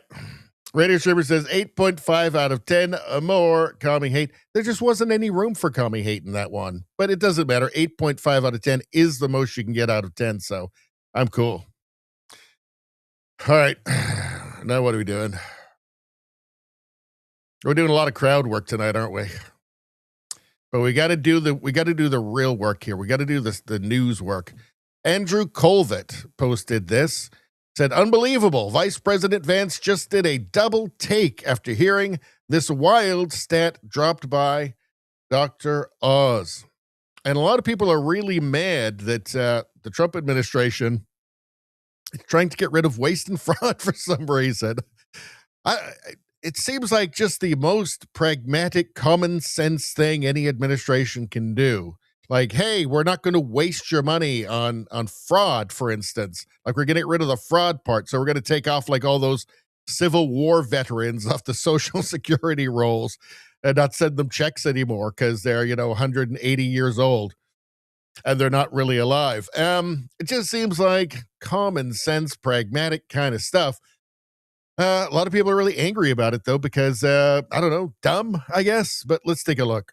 So, Dr. Oz, I want to make sure I understand this well. So you're saying that we kicked off 800 fraudulent healthcare providers off of the Medicare system, and not a single one of them called the government and said, hey, you made a mistake. We've had a handful of calls. We're not sure they're legitimate yet, but it's less than 20 out of 800, and we're auditing them. Unbelievable. So at least 780 are not even trying to claim that they're not fraudulent. And again, those are businesses that we were giving hundreds of millions, in some cases billions of dollars to, not to provide services, but to make a fraudster rich. It's just completely insane. Drives home the scale and scope of the problem. So, Dr. Oz, I want to make sure I understand. So I mean, it just looks obviously like fraud, right? Like just, gravy train's off. Okay, let's all change our names and move to a different state. Uh, clearly, clearly fraud, right? I mean, how much more obvious could it be? Why would anybody be mad about that? No, you can't do that. Those Civil War veterans must stay on the rolls. It's very, very odd to me. It seems like you'd have to be totally ideologically captured to be mad at any of this, but they hate JD Vance for this. You know, they really started to hate Elon Musk when he headed Doge, right? I'm sure they hate it's like this visceral hatred for anybody who ever does anything even remotely responsible or for the actual benefit of the American people. Quite amazing. Quite amazing. That's quite a trick that they pulled. Let's see. What does it say underneath here? Wish I could say I'm surprised. Oh, a lot of fraud there. A lot of fraud. Let's see. Tim Walz, Eleven Omar, and Gavin Newsom. Just those three right there. That's got to be, what is that, $500 billion a year in fraud? Oh, it says here, it's a sitcom, Frauds. I didn't realize. They were caught red-handed and they want to avoid investigations. Right side and free. Who posted this one? This was a hip check, by the way. Wish I could say I'm surprised. Right side and free. They were caught red-handed and they want to avoid investigation. Yeah, so it sure looks like that. What did Jesse Waters say here? Said, so there's Medicaid fraud, Medicare fraud, daycare fraud, hospice fraud, but no elections fraud? Sure. Now, often people post things with quotes that people never said, but I mean, that would make sense, wouldn't it? Fred Standeffer says, people need to come to grips that very significant parts of our government have been taken over by organized crime. They are literally bankrupting cities, states, and the nation. You know, somebody was just reporting on I think it was Mario Zelaya, was just reporting on Canada's very own Leering Center. Or it seems like maybe there's a series of Leering Centers. It's like there might be just a template out, you know, like here's just an easy template to rip off naive and, you know, like mostly complicit governments. In the West, only in the West. That's the only place that it works. All right. JD Vance said this as well. So here's the White House task force to eliminate fraud. So White House task force.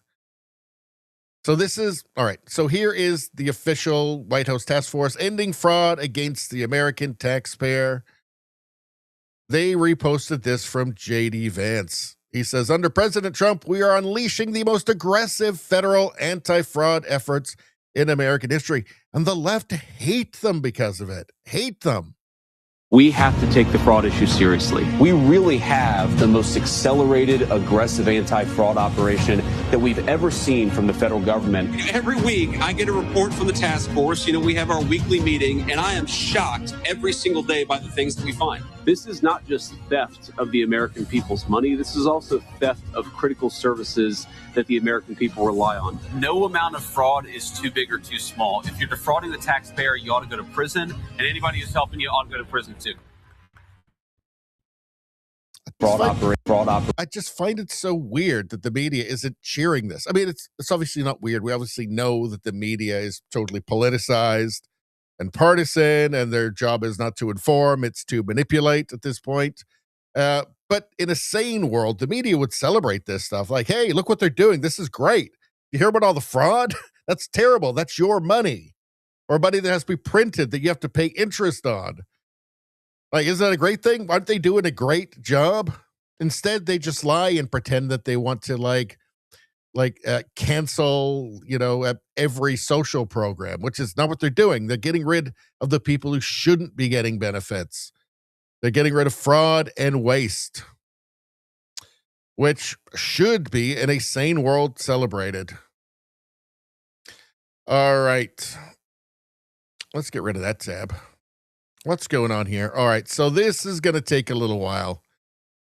So here's another story of the CBC. Here is yet another story of the CBC just totally betraying their mission, which is supposed to be to represent all Canadians. And they're making it just clearer and clearer. It's crystal clear at this point. The CBC, funded by the government, promised a $150 million raise by Mark Carney during the election, by the way, which you would think something like that should actually be illegal. But here they are, the establishment, taxpayer funded, the machine, going after just the little guy, right? Going after a bunch of people who actually don't have the power, but they're dissenters. They're not following along. They're not mindlessly repeating the government narrative regarding residential schools and the unmarked graves, supposed unmarked graves in Kamloops, for which there is actually no evidence. You might remember that Canada was put through this national struggle session because there were 215 anomalies, quote unquote, found at the Kamloops residential school by ground penetrating radar, which cannot tell you anything about what's under there. It cannot tell you that there's graves or people. Okay? It's ground penetrating radar. It doesn't know the difference between tiles and rocks or anything. So it certainly can't tell you there's a bunch of children buried there. There's been $13 million provided to do a dig, and years later, that money has disappeared and no dig done. And now everybody is kind of realizing that, yeah, there's nothing there. That's why a dig's not happening. But it is leverage. So it's obviously now in the interest of that group to not have a dig. And for everybody who's complicit, like the mainstream media who spread the deception or the hoax, you might want to call it, it's not in their interest either because they don't want to be exposed for being totally political. So the CBC has funded a group with the APTN, which is like the indigenous TV station in Canada, to entrap and humiliate critics of the residential school narrative. And here we have Frances Widdowson, who was a professor who was fired for accurately describing reality. So she was a target. A bunch of people were drawn into this. But let's actually take a look. Now, she was contacted. Actually, let's read this from Drea Humphrey from Rebel News. Breaking, CBC News Network. CBC News works to distance itself. Oh, actually, hold on. We don't want to get to this yet. Hold on.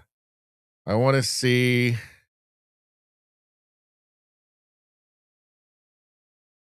Actually, let's go here first. So, Jonathan K. wrote in Quillette, we're not going to read this whole article, a deceitful propaganda campaign marketed as a prank. CBC-funded TV producers using fake names. CBC-funded TV producers using fake names are ambushing Canadians who take a positive view of their country, including an 82-year-old Ontario grandfather who invited the film crew into his house. All right. So, and they did this to a number of people. They did this to Lindsay Shepherd as well. So they basically told them they were doing this documentary, this history show about John A. Macdonald, Canada's first prime minister. She wrote a children's book about John A. Macdonald, trying to kind of reset the narrative. No, he wasn't like the worst person to ever exist, racist, blah, blah, blah, blah, blah. So she became a target. Now, let's hear her story first. Then we'll get to Frances Widdowson. I will tell you this firsthand because I got to absorb the vibe. there was no sense of lightheartedness in this. There was no sense of joviality. This was about revenge. And Frances also said she saw the same thing, the hatred in their eyes, the people at that studio, like just pure hatred. There was no sense of like, you know, let's prank and joke around and then shake hands after and, you know, kind of come to some sort of understanding. No, like this was done out of pure vengeance. And it will probably come through on the episode. It might. How this has no sense of lightheartedness. Yeah, and I don't see how that can be humorous. So thanks so much to everyone for blowing up social media about this deceptive project. Once you heard about it from Frances or from me. And, you know, it's like I said, it's one thing to be pranked as a passerby on the street, but it's quite another for a government-backed, government-funded entity to use fake identities, fake websites, fake company names, etc., to pretend to hire you, extract your personal information, come to your home, and then turn it all around to an attack on the nation's founder and anyone who supports the nation's founder. And I told my mom after that filming day, I said to her, I have come face to face with a new kind of evil that I had never encountered before myself. And yeah, as I described, when I was looking at the faces of those people in the studio, I was like, wow, I actually didn't know that humans would be capable of this, like over this kind of subject, like over Canadian history. Oh yeah, so remember what I said about the Signal Over Noise podcast? It turns out they had tried to, because this was the name of the Riverside studio, Signal Over Noise, and I had thought, that sounds familiar. So as I was looking through emails, I recognized, earlier in January, I had received a podcast request for a podcast called Signal Over Noise. So I had never responded. So I guess that made them realize they needed to up their game and invite me on something that sounded maybe more important and was offering compensation. And look, how does this look good for them? I don't know. How does it look good for Indigenous filmmakers to hire Americans with Canadians' tax dollars to attack Canada's founding father and anyone who supports him? So I don't get it. Again, thanks everyone for. So it doesn't seem very elbows up, does it? Right? Because we keep hearing about American style politics, anything with the conservatives, American style politics, American influence. Doesn't seem very elbows up, does it? To hire Americans to come to Canada to try and humiliate Canadians, and not powerful Canadians either, just normal people. It doesn't seem very elbows up from the CBC, does it? It makes me think the CBC should be defunded, and defunded hard, really hard. Let's go to, hold on a second. Here. So here's the CBC article on their own prank. Now, it wasn't CBC News, it was just CBC, which is paid for by Canadians, supposed to represent all Canadians. CBC called out for role in prank interviews. I'm not sure the word prank is actually totally appropriate here. Prank interviews of Kamloops residential school grave critics. Now, there is actually no conclusive evidence that there is anything there, right? The onus should be on the person making the accusations. The evidence has not been provided. There are no records of anybody going missing, of anybody looking for a lost relative. There is no evidence of that at all. This looks very much as if it was just a giant deception. Some conservative politicians condemn use of taxpayer dollars to prank people. Some conservative politicians, every politician should condemn the use of taxpayer dollars. This is basically government doing this. This is money from the government. Every politician should condemn the use of taxpayer dollars to prank any Canadian. To prank people. Well, they're not even Canadians now, I guess. Two women say they were targeted. It's more than two women. Two women say they were targeted by a CBC and APTN produced comedy series. This seems like political propaganda to me. That conducted prank interviews with people who've expressed controversial opinions about Canada's residential schools. Controversial because they've done everything in their power at the CBC to convince people that it's real with no evidence.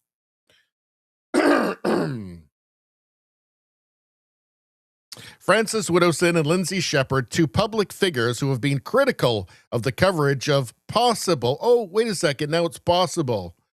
I guess that's about as far as they can go. Possible unmarked graves at the former. They've done everything in their power to convince people that it's just real, that it's just a fact. But anyway, at least here they're saying possible at the former Kamloops Indian residential school site in BC. Shared social media posts this week detailing how they say they were tricked into prank interviews by people paid by the CBC.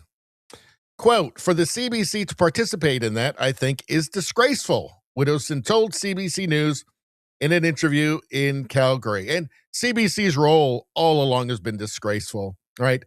An attempt to traumatize a nation and lie about a nation. I mean, this isn't good for anybody. Not good for Indigenous. It's not good for anybody. Like, the lies aren't good is the thing.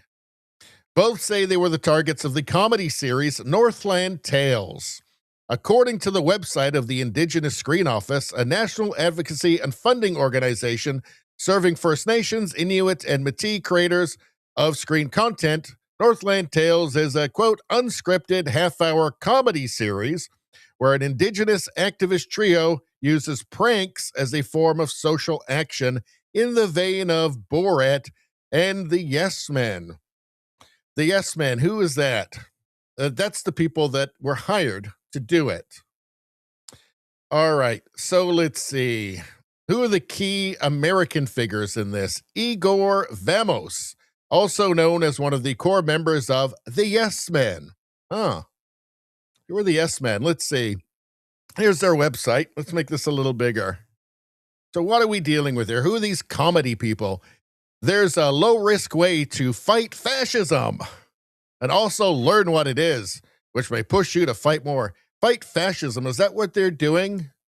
By attacking her? By trying to humiliate Lindsay Shepherd, who is not an extremist? She's obvious. If you think she's a fascist, you don't know what fascism is. Okay, you're on just a completely different planet. Okay? If you think that Frances Widdowson, hold on, where is she?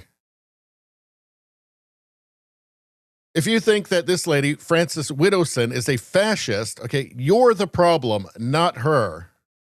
Look at this. I mean, CBC paid for this.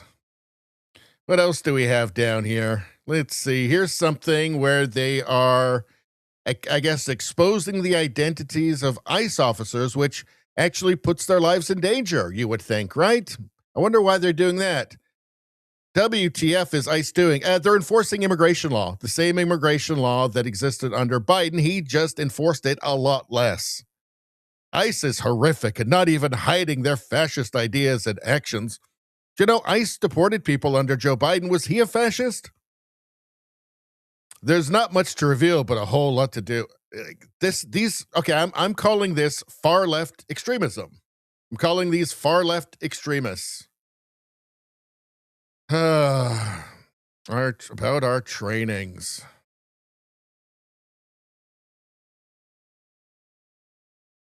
All right, let's move on. We won't spend too much time with them. Let's hear Frances Widdowson here. Here she's talking to Harrison Faulkner of Juno News. Let's take a look. So this was an elaborate scheme, right? They created fake companies under fake names, all to try to bring you in and essentially to try and humiliate you. When did you realize and when did you connect the dots that the CBC, the state broadcaster, was going to be involved in all of this? gradually started to come together because that's another part of the story. A retired RCMP officer contacted me after he saw the video of Vamos on YouTube. He said that he and a number of other retired RCMP officers have been lured to the CBC studio in Vancouver, put on a stage in front of what was supposed to be a live studio audience, and humiliated, absolutely humiliated in front of these people. And when he said that the CBC studio was involved, I started to think that maybe CBC had something to do with it. I thought maybe they were just funding it or something, or they had I didn't quite know, but Lindsay Shepherd got confirmation from the head of PR at CBC, Catherine Wolfgang, I think her name is, that it's actually a CBC and APTN production called Counting Coup. Think about it for a second. This isn't a punching up story, right? This is the establishment enforcing establishment narratives on the powerless, comparatively powerless. Does Francis Widdowson have hundreds of thousands of dollars to sue? Does Lindsay Shepherd? No. So if this is a David and Goliath story, they're David, right? CBC is Goliath. This is the establishment trying to crush dissenters, right? That's what this prank is. It's power trying to destroy the powerless. Let's go all the way down here. Hold on a second.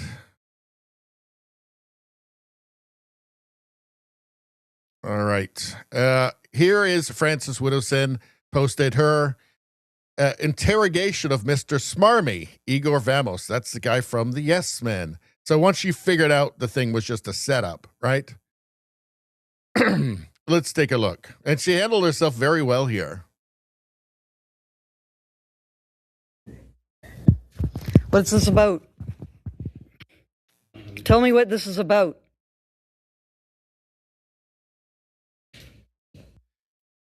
They lured her in thinking it was going to be a real interview, and then somebody walked in and dropped all of these shoes on the table, which are supposed to represent the shoes of the unmarked graves, children of the unmarked graves in Kamloops. All right. And again, there is no evidence that there's anything there. There's no reason for anybody to believe somebody saying that ground penetrating radar shows this. Let's continue. Who are you?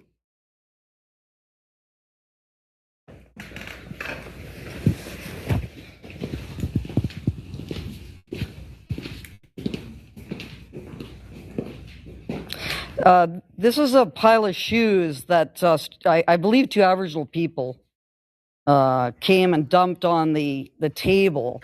This seems to be a setup of some outfit that's doing a reality television show that wants to paint me, I guess, as some kind of a racist or something that they're going to post on social media.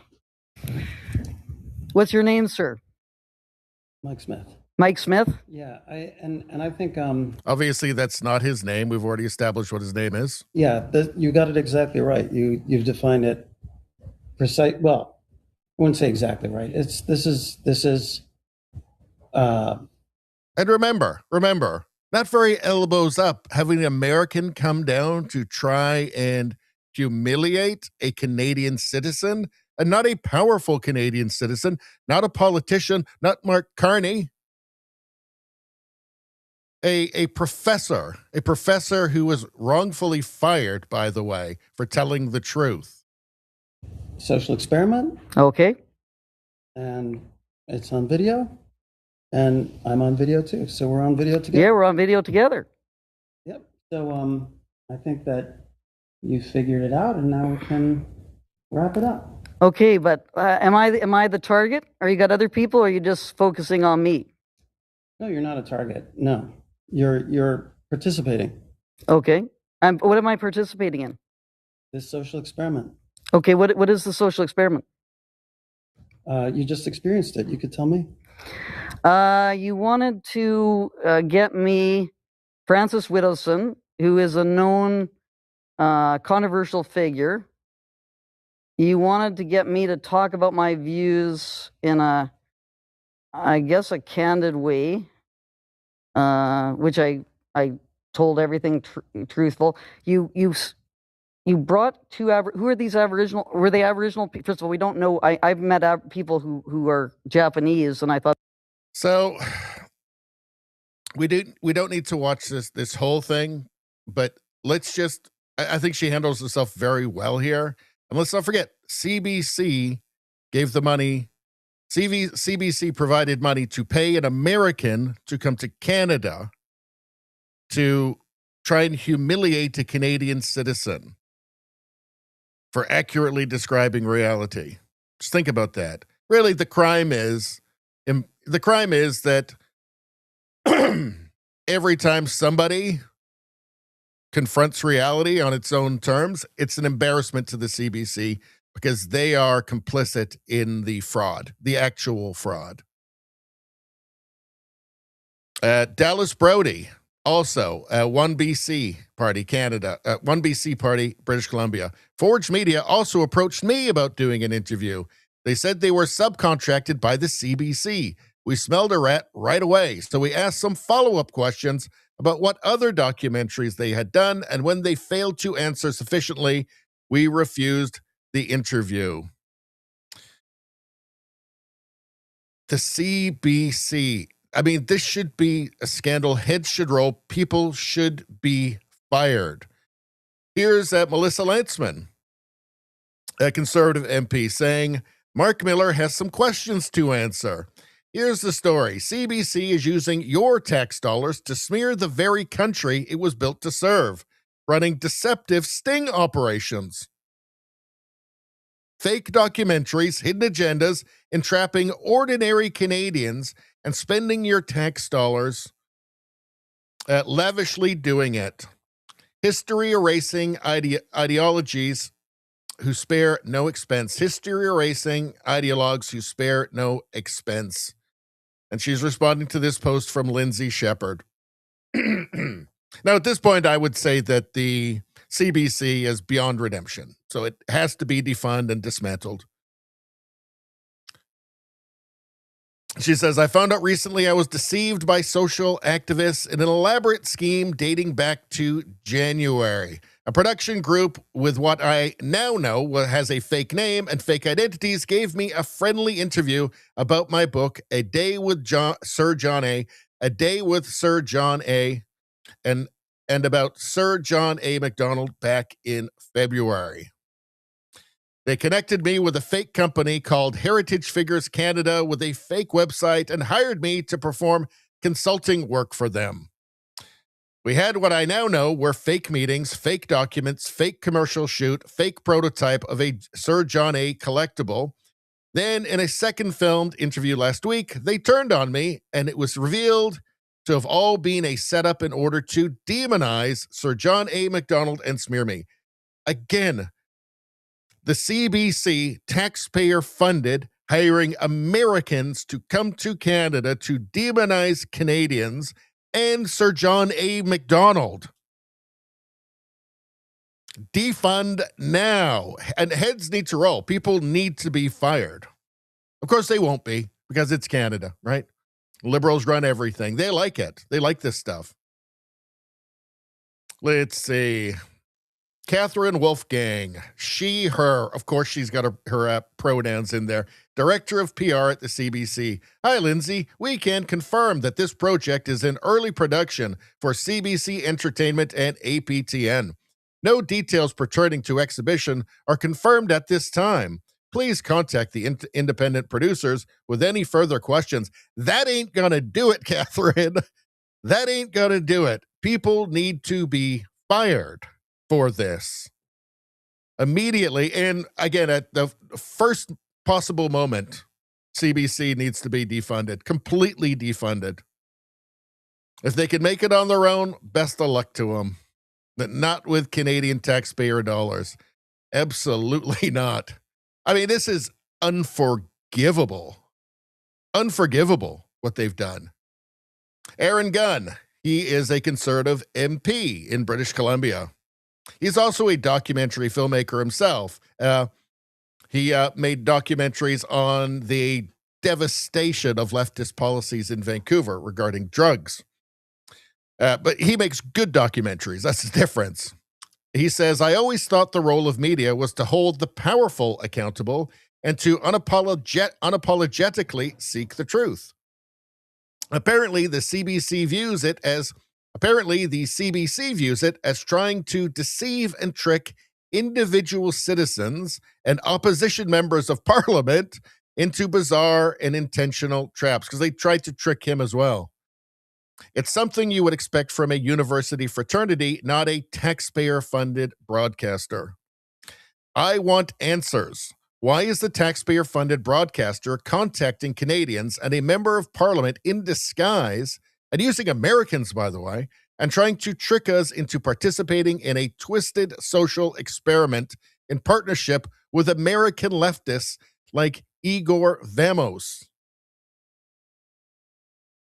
Will taxpayers also need to cover the legal bills for CBC in the inevitable lawsuits they are about to face? Of course. I interviewed more than 300 Canadians for my documentaries and didn't receive any taxpayer money. Not once did I engage in garbage like this. It's unforgivable. Like, the CBC is done. It needs to be done at this point. New Westminster Times. Taxpayer-funded CBC behind subversive, big-budget hoax video directed by high-profile American activist Igor Vamos in bid to mock Francis Widdowson and other Canadians. Let's take a quick listen to this. Hello, my name is David Brett. I'm the editor of the New Westminster Times, and joining me today is Dr. Francis Widdowson, and we have breaking news for you. This may come as a great shock. Some of this has been trickling out on social media over the last couple of days, but about a sort of a hoax video documentary that has tricked. It's not really a hoax. It's a political attack is what it is. Dr. Widdowson to being on camera, but here's the shocking part.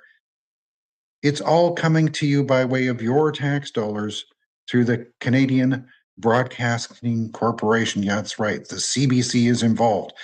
Dr. Widdowson, you've just learned this today. What the heck is going on here?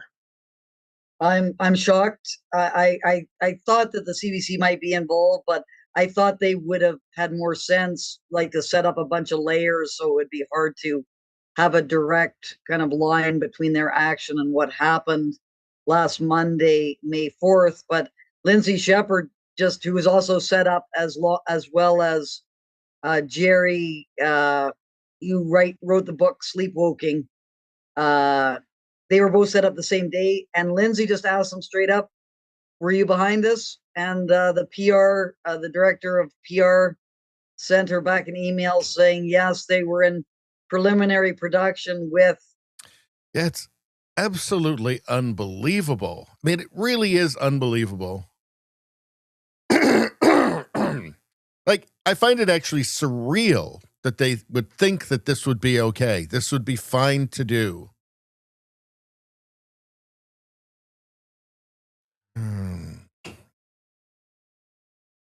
Hold on. Let's see.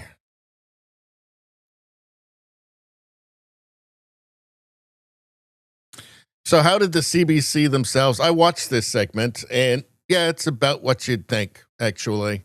As if it's just no big deal. But this is unbelievably scandalous. Let's take a look. An academic with controversial views on residential schools says she was pranked. Controversial views. The onus isn't on her to prove anything. The onus is on the people making the claims, and they've not proven the claims. By a satirical comedy show funded in part by CBC Entertainment. As Griffin Yeager shows us, now she and others are questioning the use of tax. You know what? Satirical comedy show. Really? Well, let's see. It was done with the. It was actually shot by, let's see, these guys, the Yes Men, who right at the top here are talking about fighting fascism, just explicitly political. I mean, down here, they've got a bunch of pictures of ICE agents. ICE agents, that puts ICE agents' lives in danger. In case anybody, I mean, there being assassination attempts against ICE agents in the States. So these are far leftists. These are leftist extremists right here. But I guess we'll leave that context out. Dollars to target people with certain political views. What's this about? Certain political views. Yes, views that don't fall in line with the mainstream views, the mainstream media views, the CBC views, the CTV views, the global news views, but especially the CBC views, right? I mean, again, this is an attack from the establishment on the powerless. Let's continue. This is on an attack from the establishment on the little guy. Tell me what this is about. Who are you? Former university professor Frances Widdowson took this live stream. She says she was targeted for her views on Canada's residential schools by a satirical prank show funded in part by CBC Entertainment, an arm of the public broadcaster. Expose me. For the CBC to participate in that, I think is disgraceful. Widdowson says she was first approached. By the way, I watched that interview because it was Frances Widdowson played the whole thing on her channel. It was about a half an hour long, and you can see how much they took from it. In March and asked to be part of a docuseries.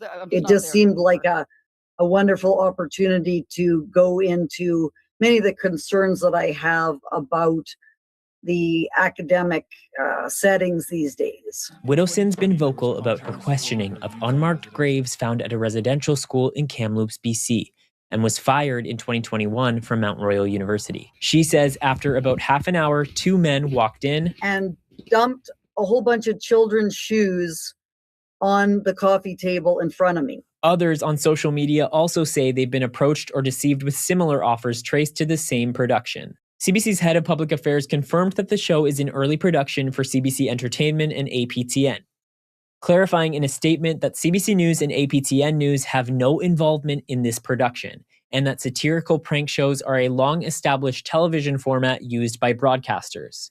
But on social media... Really? So, long established for the CBC to spend taxpayer dollars to attack people dissenting from the mainstream narrative. Huh. Many are questioning whether public dollars should be spent for pranks targeting people for their political views. The show's producer, NLT1 Productions, also gets funding from the Indigenous Screen Office, which describes the series as having an Indigenous activist trio that uses pranks as a form of social action, akin to shows like Borat and The Yes Men. CBC News has reached out to two people listed as involved with the production, as well as APTN and the Indigenous Screen Office, but didn't hear back before the deadline.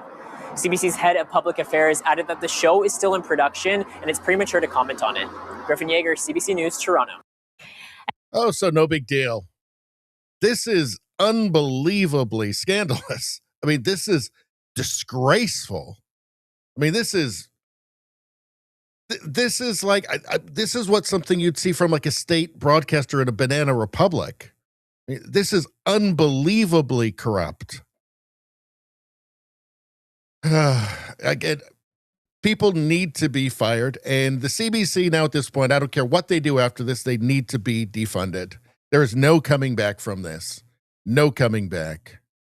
Let's see. Today I sent a letter to the CBC Ombudsman demanding an explanation and accountability for the use of taxpayer money to mislead, deceive, and lie to Canadian citizens, using Americans to do that, by the way, including members of parliament, in attempts to trick them into participating in a fake documentary smearing the reputation of Canada's first prime minister. I look forward to her response. Well, I don't think he's going to get anything back particularly valuable.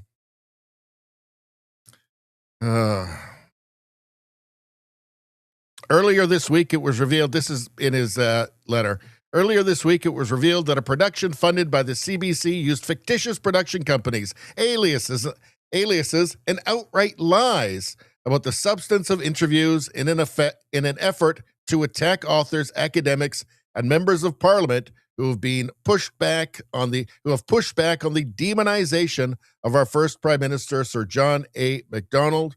And of course, what this is going to be, by the way, is, like Daily Show tactics, Borat tactics, where they will deceptively edit it, right? They will put fake questions in front of answers. It will be used to deceive people. That's what's going to happen, right? So if this thing ever sees the light of day, then the lawsuits are really going to start.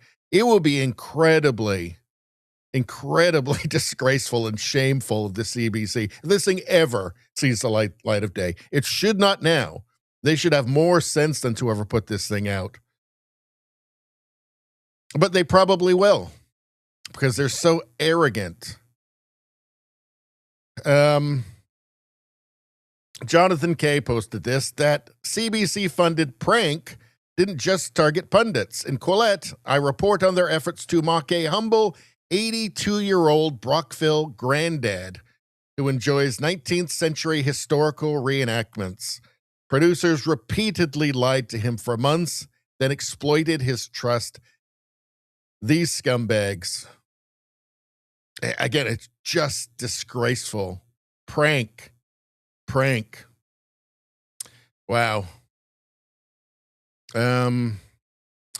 Here we go. Here's another guy who was pranked, quote unquote, pranked using Canadian tax dollars. Another CBC APTN target for Sir John A. Macdonald. Wrongthink. I mean, they're spending Canadian taxpayer dollars to demonize our first Prime Minister. Just think about that. I mean, I don't know what I'm going to do about this. And this is I forget his name. Sorry. This is Jerry Amernick.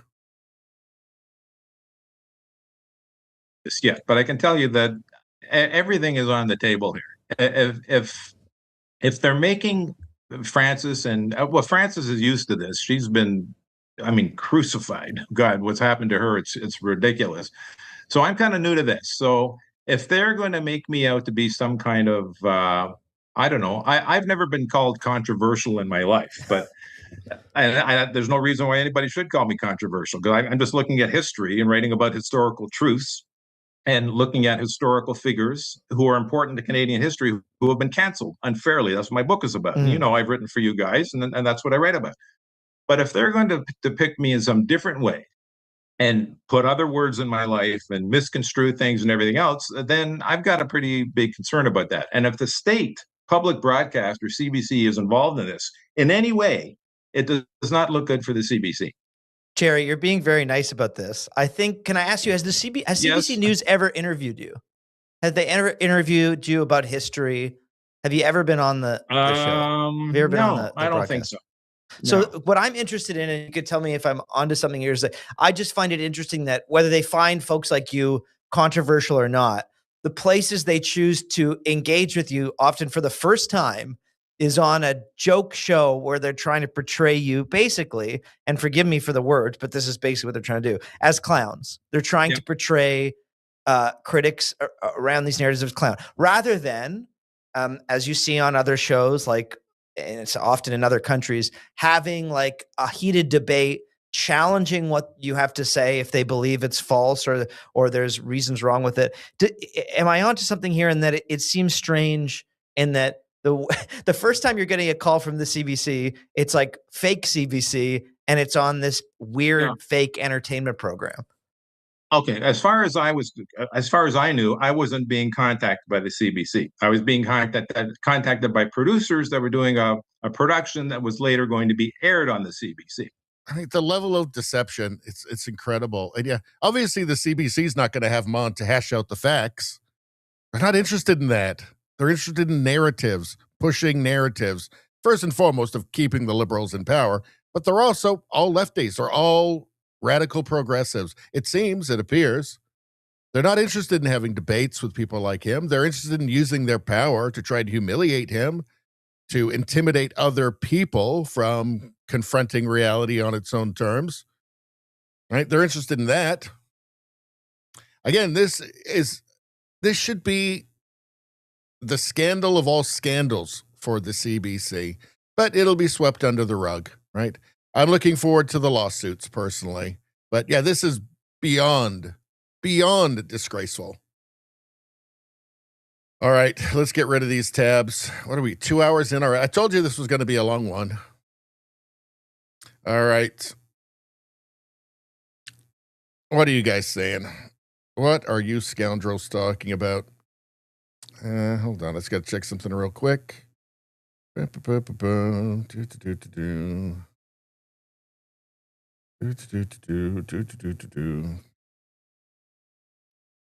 we do Dramus? Dramus did a subscription. Did we do the best person ever for Dramus? I can't remember. I've been ranting so hard. Let's see. Dramus, did we do a best person ever for you? I can't remember now. Let's see. Let's go back. Did I do one for Dramus? I can't remember at this point. Somebody tell me in the chat, did we do a best person ever for Dramus? I'm going to take a couple of seconds. Hold on.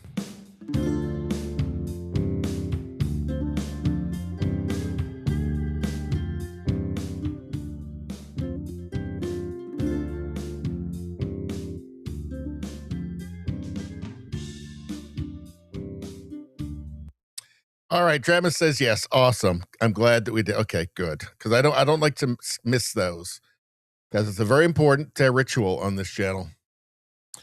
Let's see. What are we talking about here? What are you guys talking about?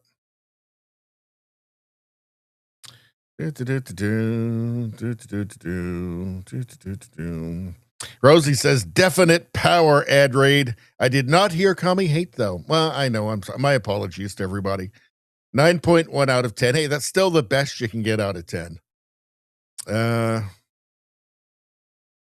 Let's see. Radio Streamer says, but commies want you sick. They don't want you to have health care. Plenty of room for coming. Well, they want to tell you that you have free health care. It's just that it's all out for a while. Check back next year or 5 years later. They're just plumb out of health care right now, but it's definitely free. Let's see.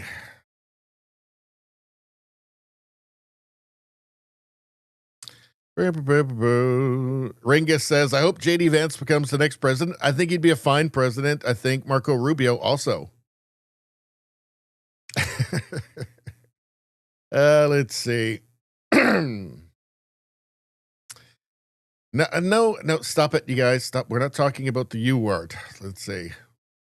JDL says the West is dominated by nihilism. Fact. Yeah.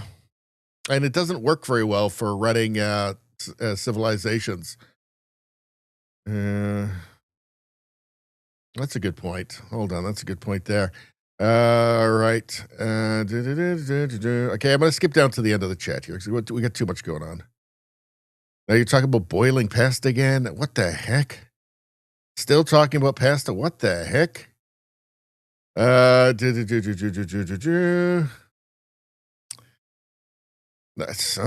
damn it. The chat is being very degenerate this evening. Otto James says Aaron Gunn is good. Yeah, he's very good. He's Vancouver Island, like Powell River, something like that.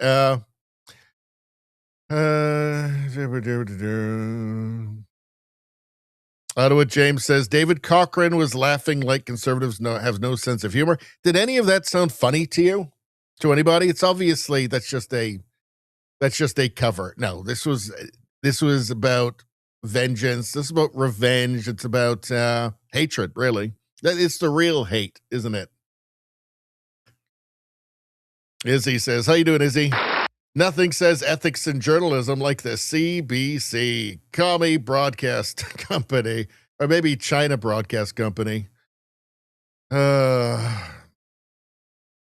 Let's see.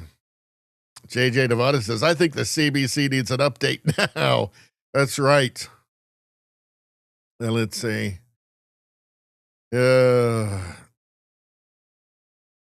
He's a talking juggernaut.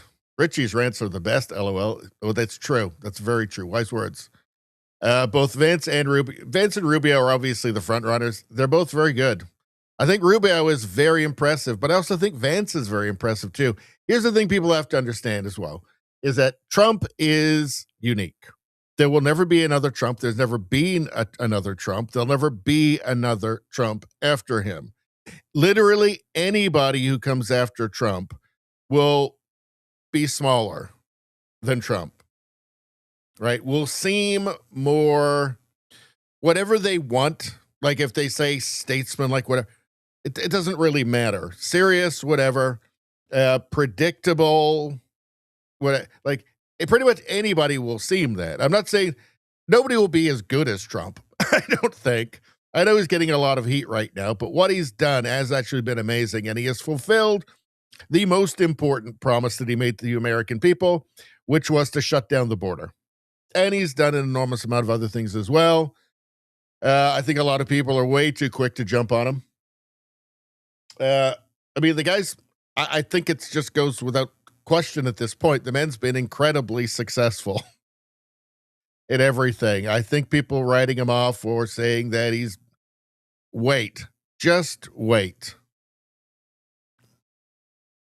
But my point being that anybody after Trump is going to seem more normal. I mean, if that's what people want is just normal, Trump ain't normal. That's for sure, right? Anybody else is going to seem more like what the presidents were before him. I mean, you can throw Biden out because Biden was brain dead the whole time, but you know what I mean. And it's going to be a different look for the Republican Party once Trump is gone, whether it's Vance or Rubio. Let's see. They're both going to sound a lot more like what people just think or always thought a president should sound like. Will they be as interesting and as fun? No. Will they be as good as Trump? Probably not. But again, it's going to be much harder to portray them as crazy, lunatic, fascist, authoritarian guys. That's my point. Let's see. I don't know what James says. Not funny at all, Richie, and we pay for this crap. Yeah, the CBC thing is not funny. That's just to cover it. The prank, no. It's actually just, I think, vicious and nasty. Rosie says, degenerate, is that any way to speak to those you love? I only love degenerates. Let's see. You guys have earned your way. Earned your way in. Let's see. Through your degeneracy. Nevada says, let's just get through the midterms first. Well, it looks like all of a sudden the midterms aren't looking so bad, are they? Right? They got rid of all the, the racial gerrymandering, and all of a sudden things look a little bit different. Sorry, the cheating. They got rid of the cheating, and things look a little bit all of a sudden a lot more competitive. Oh, stop it, people. Stop it. Rosie says, if either Rubio or Vance dress like their memes, it could be quite entertaining. I just think a lot of people that just are like hysterically Trump deranged. Once Rubio and Vance get in, it's just a lot harder to demonize them. They just seem way more normal and moderate to their minds, I think either of them will do very well. All right. Let's move on. We're over 2 hours. Holy crap. Well, an article in the CBC. Look at this. Can you believe this? An article in the CBC. Boys are falling behind in school, and some experts say it starts in kindergarten. New Quebec report says boys systemically disadvantaged in school system. Now, of course, because it's the CBC, they can't actually deal with this honestly, because that wouldn't be woke. Right? You can't really honestly deal with differences between boys and girls, but let's take a look. What does this say? Jessica Sabatini is worried about her 6-year-old's success in school, not because he has trouble learning, but primarily, she says, because he's a boy. My biggest fear is he isn't going to feel like he fits in or can be successful in that space, she said. And if he doesn't feel like he can be successful, he will just give up. She says a recent report out of Quebec confirms part of her fear. The white paper prepared by Quebec Solidaire MNA Gabriel Nadeau-Dubois found the annual high school dropout rate for boys is 27.1%, while for girls it's 19.9%. Almost as if everything's been tailored towards girls. On the standardized French proficiency test in secondary school, boys are below the median for all students, with just over 60% meeting the bar, while it's over 70% for girls. The report also indicated boys are less likely to get into prestigious academic programs in high school. Boys also struggle with learning disabilities or disorders at a higher rate, 8.1%, than their female peers, 5.5%. These findings echo research going back decades. Yeah, I mean, here's the New York Times. Why boys are behind in school from the start. Girls have been outperforming boys in American schools for decades, from elementary school through college, and you can see the difference here, right? We don't often hear them talking about equity, how it must be misandry responsible for this, right? Because if it were reversed, it would be misogyny. But we don't really hear that. They don't really have any actual solution for any of this. The boy crisis has been widely reported on, but advocates and experts tell CBC there can still be hesitancy to be seen propping up boys, given the existing inequalities for women in today's society. So it's actually all about women. Better focus on women again. Gee, I wonder how all this happened. Let's see. Let's take a look. I thought I'd look up men's rights on the CBC. What do you got? Well, you've actually got three little things here. Here's Cassie J says, men rights activists have legitimate concerns but are drowned out by radical feminists.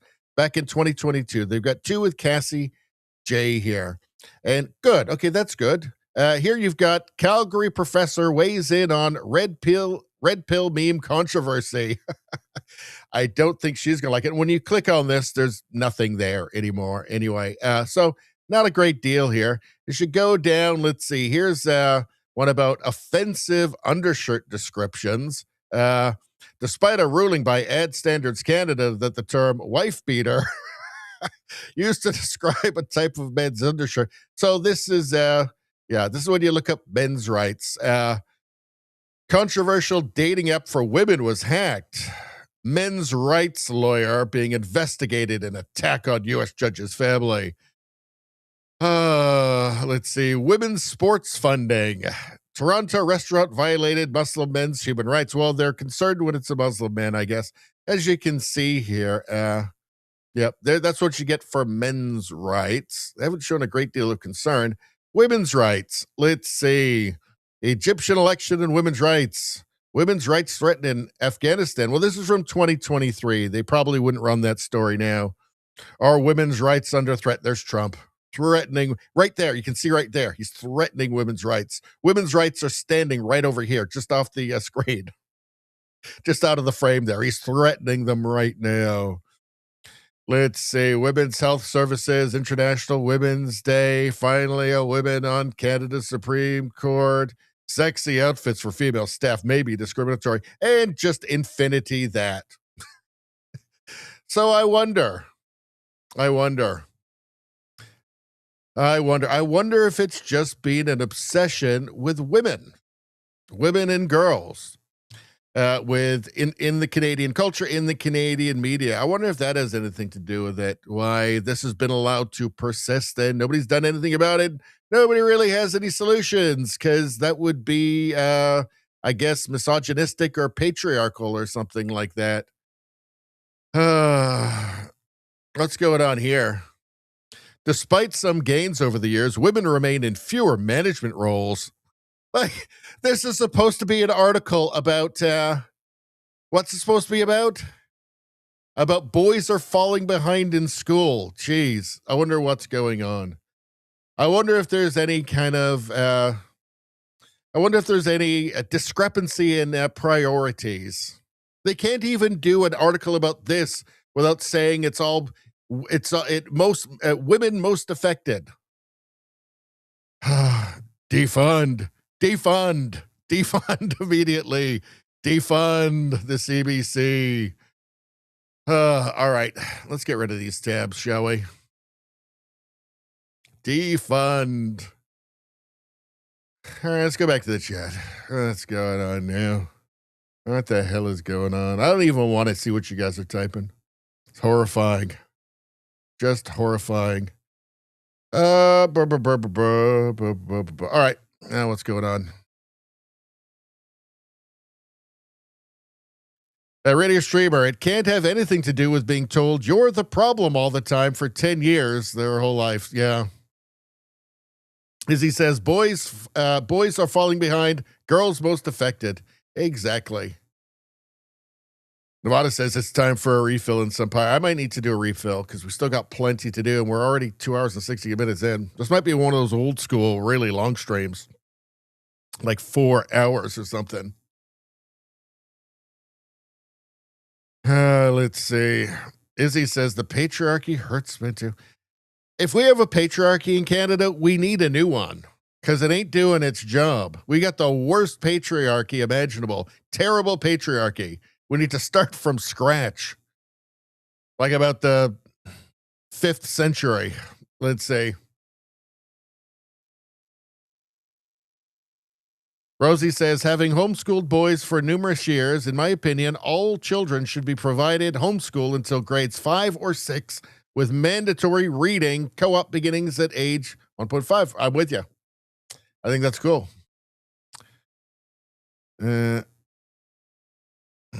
Izzy's saying now women can do everything a man can, but better. Izzy's being sarcastic, by the way. The patriarchy hurts me too. That's what they say. Let's see. Rosie says women cannot contribute a Y chromosome. It's not. No, they can't. They can't. Rosie says, poor Richie. He thinks ignoring our hilariously entertaining chat is going to make us stop. I know nothing can make you guys stop. I know nothing can do that. And I wouldn't want to stop you either, quite frankly. Now what are we doing? Maybe I should make myself a coffee or something because we're so long into this. Let's see. Oh, no. Coast Reporter posted this. Teacher who created hostile environment at Montreal school. Teachers who created hostile environment at Montreal school have licenses revoked. Just a bunch of teachers at this Montreal school.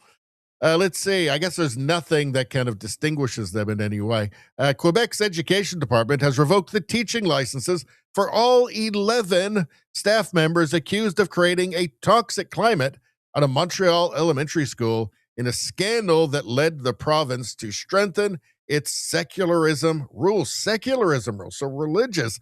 It almost feels like they're kind of burying the real kind of lead here down in the story. Let's see, in 2024, hold on. In 2024, a government investigation concluded that a group of teachers, many of North African descent, okay, we're starting to get warm, created a hostile environment by yelling at, humiliating, and imposing their religious views on students and staff at Bedford School. At the time, former Premier Francois Legault claimed the teachers were trying to, quote, introduce Islamist religious concepts into a public school. Why did it take so long to get to that? Maybe that should have been in the headline. The investigation revealed the teachers, who were allegedly influenced by the local mosque, subjected children to physical and psychological abuse. There were incidents of prayers in the classroom, and some teachers allegedly refused to teach or paid little attention to the science and sex education curriculum. 11 teachers, or maybe it was 2, no, it was 11, a mix of men and women, were suspended from the school in the city's Côte-des-Neiges district. Côte-des-Neiges district. I don't know. I don't speak French. a liberal member of the legislature, and remember, this is Quebec, so this is not Canada, really. This is different than the rest of Canada. Quote, I find it appalling what was done to young girls. I find it appalling we didn't provide all the necessary services to students who were vulnerable. Their licenses were permanently revoked. That only happened because it's in Quebec. If this happened outside of Quebec, you wouldn't be allowed to talk about it. You'd be a phobe and a racist and everything. Nothing would happen, and it would be swept under the rug. Quebec is different. Quebec's allowed to do this stuff, right? Allowed to, I don't know, be sane. Rest of Canada, not so much. But I don't know. Why is it really surprising, this stuff? I mean, I don't know. I have this thing here. This one, it's Islamic stuff in Canada. Let's see. You have to have snipers at St. Patrick's Day street party in Waterloo, Ontario, for some reason. Now, just in case somebody decides to, go nuts, I guess. Jihad in Montreal from Alexandra Lavoie from Rebel. Supporters of the Islamic regime, I guess in Iran, rallied against the United States, Canada, and Israel. Thank goodness. Wow, that's nice. Thanks for coming to Canada. What, you don't like it? I remind myself and you, brothers, sisters, with the golden word of Izzuddin al-Qassam, will keep striving either to be murdered or get striving to be martyred. Martyred, he says. The victory. إنه لجهاد. I heard jihad. إنه لجهاد. إنه لجهاد. نصر أو استشهاد. See you soon, inshallah, in Al-Aqsa liberated. Nice. Nice. I wonder if what was going on in the schools was anything like that. John Cleese has gotten really base lately. He says a few Quran texts that give you some idea of the religion of peace. Let's see. Slay the unbelievers wherever you find them. Maim and crucify the infidels if they criticize Islam. Unbelievers are stupid. Muslims are urged to fight them. Make war on the infidels living in your neighborhood. Very nice. That's just this one column here. It goes on and on. Let's see.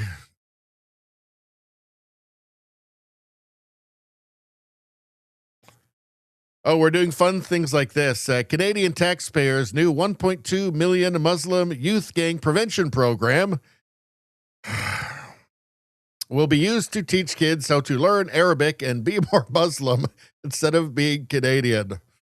So we have to spend $1.2 million to prevent Muslim youth gangs. And why did we do this to ourselves? Let's see. Hold on.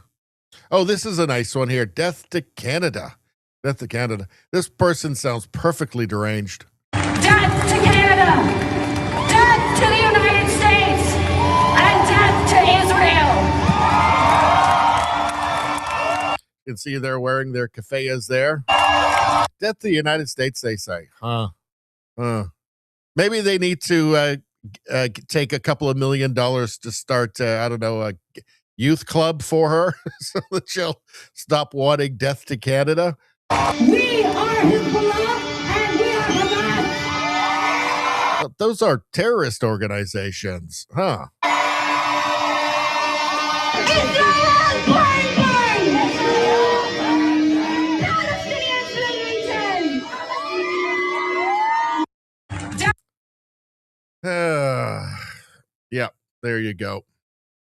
How come the CBC didn't spend a bunch of money to prank these people? Oh, is it the CBC agrees with them?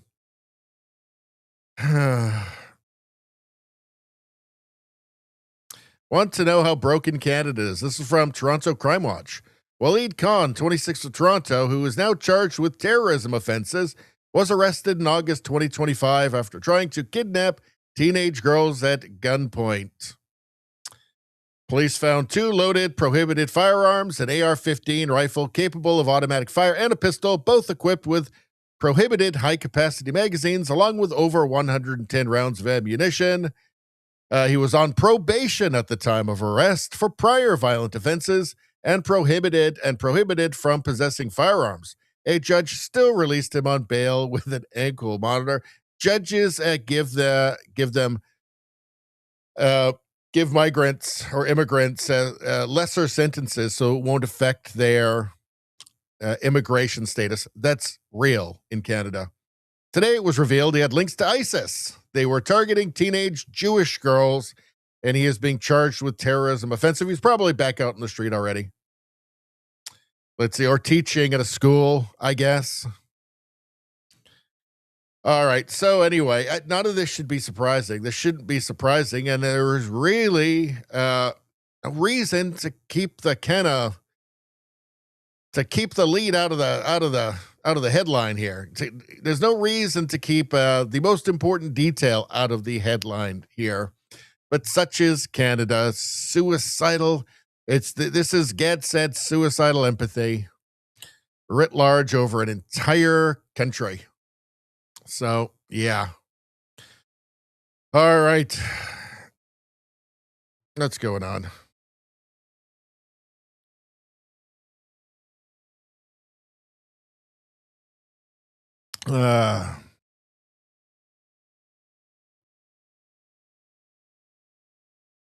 All right, let's keep going.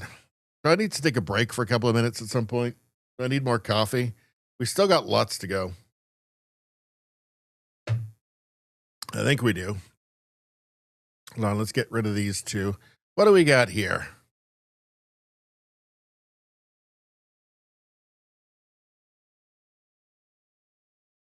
All right, so Bill C-22. The United States is not happy about this, and tech companies are not happy about this. They're threatening to pull out.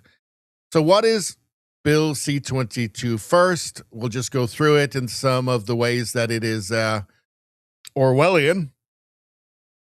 From the Canadian Constitution Foundation. Explainer, Bill C-22 increases risk of surveillance state. Hold on. Bill C-22 increases risk of surveillance state government spying. The CCF warned that Bill C-2 would have opened the door further to a surveillance state and violated the privacy rights protected by Section 8 of the Charter of Rights and Freedoms. Then it was split into two bills. We'll talk about Bill C-22 here, otherwise known as the Lawful Access Act. It should be called the Spying on Canadians Act. Require countries that provide electronic services to create technical capabilities to allow easy access to private data for law enforcement and Canadian Security Intelligence Service Act, CSIS, agents. And anybody who believes that that's going to be all it's used for, I think is quite naive in this day and age. Allow the government to require companies to collect metadata, like the location of your devices, for up to a year. Allow the Minister of Public Safety and Emergency Preparedness, in consultation with the Information Commissioner, to order secret spying on Canadians. And may allow the Minister of Public Safety and Emergency Preparedness to order companies to break encryption. All right, there's another very important thing down here. All right, the power is so broad that privacy expert David Fraser warns it would allow the Minister of Public Safety and Emergency Preparedness, with approval from the Intelligence Commissioner, to turn any electronic device from a smartphone to a smart TV to a smart fridge into a listening device, and to do so secretly. Would they have used this against, I don't know, Freedom Convoy protesters? I think we can guess at this point, absolutely. And this will be used on protesters, peaceful protesters in the future. The liberal government has already shown its colors on this, right? Freezing people's bank accounts.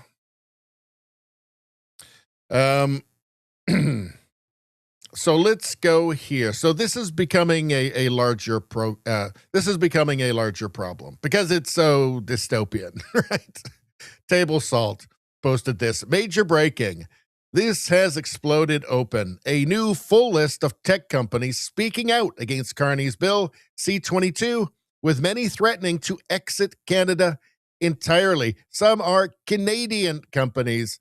I mean, we have so few Canadian tech companies. They're going to drive them out as well. I guess just add it to the 1 trillion that's fled since the Liberals took over in 2015.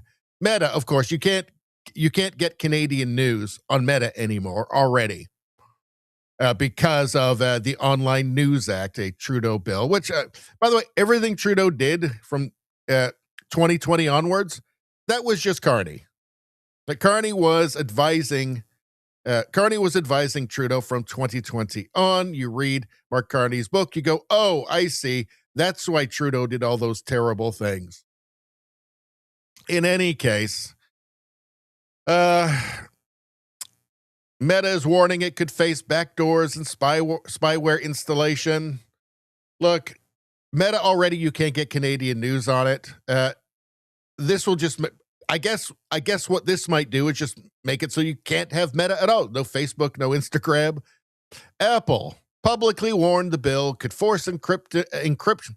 Publicly warned the bill could force encryption backdoors and undermine device security. But the Canadian government wants to spy on you. Make sure you're not dissenting. And by the way, Apple is saying that's something Apple will never do. Is Canada going to become like this tech wasteland where like you can't buy a new Apple anymore? You can't use the App Store. I mean, what is the goal here from the Liberals? Are they even thinking this far ahead? Windscribe, that's a Canadian VPN provider, joined Signal and threatens to relocate its headquarters or follow suit. Quote, we won't be far behind if C-22 passes. In its current state, VPNs would almost certainly require us to log identifying user data. Again, we have so little tech in this country already. I mean, just forget about the data centers and all of that. Like there's nobody's going to spend $1 on tech in Canada if this goes through, obviously. Shopify CEO Toby Lutke, vocal Canadian tech leader, warning of broader economic damage.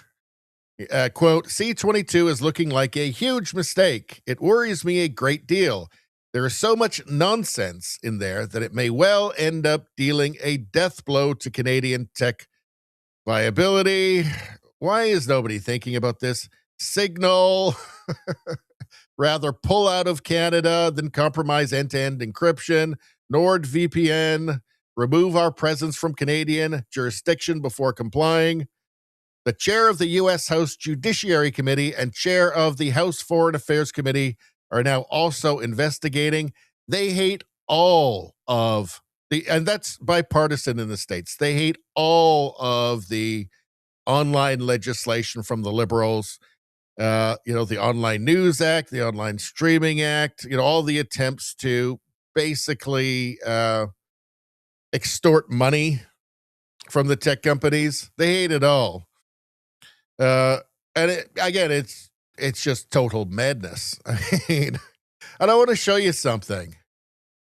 Hold on. I want to show you something. I had Grok do this up for me. Mark Carney's major bills as Prime Minister of Canada. So it's not even Trudeau stuff. This is just the Carney stuff. Now, he's supposed to be the economic genius and the guy going to get the economy rolling. And he knows how to deal with men like Trump on trade. And what are his priorities, really? Because the non-economic bills, what do we got here? Bill C2, and that turned into Bill C-22. That's the one we're just talking about, that, so they can make your fridge spy on you. Bill C-8, Cybersecurity Act, National Security Orders on Networks Encryption, expands government oversight of telecom critical infrastructure. Then I have something on Bill C-8. Let's see. Canadian Constitution Foundation has raised serious concerns regarding Bill C-8, an act respecting cybersecurity, arguing that it grants the federal government overreaching powers to secretly cut off internet services. Just cut off your internet services. And it's secret too. Can't even tell anybody. They keep it nice and secret. That's the Liberal Party way. What else we got? Bill C9, Combating Hate Act. That's obviously a censorship bill. Oh, Bill C3, by the way, Citizenship Act. That's not tech, but what that does is just hands Canadian citizenship to like millions of people for no reason. Waking Up Canadian. Here's from Surratt Law, immigration lawyers. Waking Up Canadian, how Bill C3 expands citizenship by descent. As of December 15th, 2025, Bill C3, an act to amend the Citizenship Act, is in force. As a result, many individuals with a Canadian great-grandparent may have effectively woken up Canadian on that date, even if their parent did not or does not have a substantial connection to Canada. Eligible individuals are not required to live in Canada. What the hell are we doing? I mean, we have a housing crisis right now. I mean, we have had millions of people jammed into this country. This is what we're doing? I mean, just total lunacy. Well, this was, that's as of December 15th, 2025. So, not required to demonstrate a substantial connection to Canada in order to obtain citizenship. Why are we doing that? That's insane. But in any case, yeah. These are Mark Carney's priorities, obviously, right? Over the economy, there's not really much been done. Bill C5, which allows the Liberal Party to pick winners and losers for, national building projects, which they have a really bad record of giving those contracts to like their friends or even their own companies, by the way.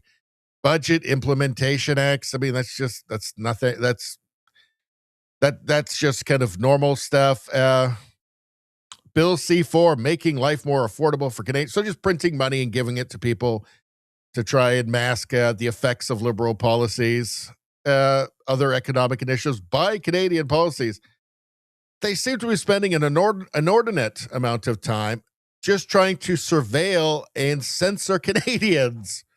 Bit weird, a bit sinister, huh? We don't really hear much about this from like the CBC. They just want to tell us about what a great businessman Mark Carney is as the country falls apart.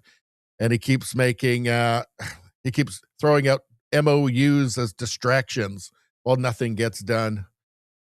Oh, and telling us that the world's a dangerous place. Don't forget that, and ruptures as well.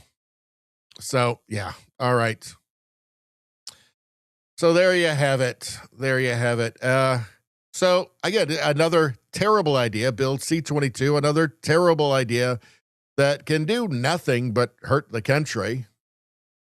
And yeah, no outrage on TV, on the TV news. It's all just fine. Windscribe, we won't be far behind if Bill C-22 passes. In its current state, VPNs would almost certainly require us to log identifying user data. Well, that's the whole thing about VPNs. It's supposed to be private. Signal wants to pull out. Yeah. Here you go. If it looks like Canada is just a mess and run by people who do not have the interests of Canadians at heart, well, that's exactly what's happening. All right, let's move on. Let's move on. Or my throat gets too sore. More coffee. What? All right. I might have to save some of this stuff for, well, if we do the stream on Sunday late, because don't forget, I've got that emergency dentist appointment on Sunday. The soonest they could get me in was 4:30. So I don't know. I mean, I definitely won't. If I do the stream, I won't be doing it at 6. But I might have to save this.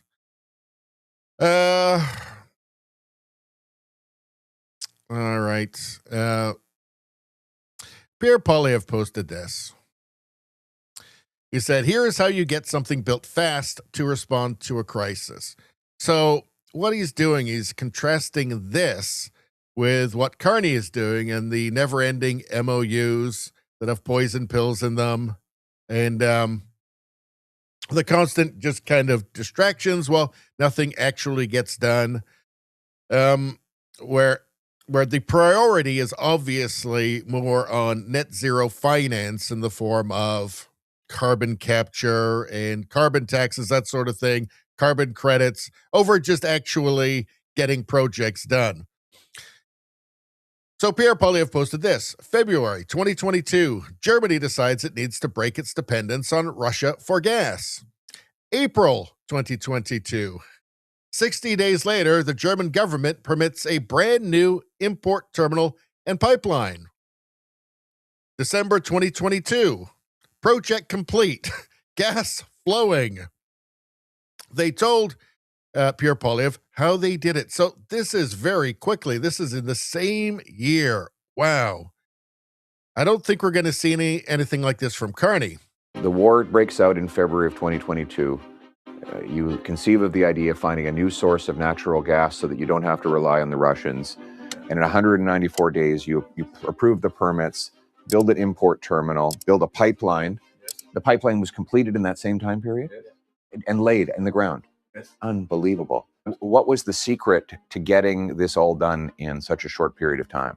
Good permitting team, to have the right people in the project management team, to have the right people within the end port operators, and to have the right people and management teams. Darn it, we don't have that. Damn it, we definitely don't have that. I guess we're screwed.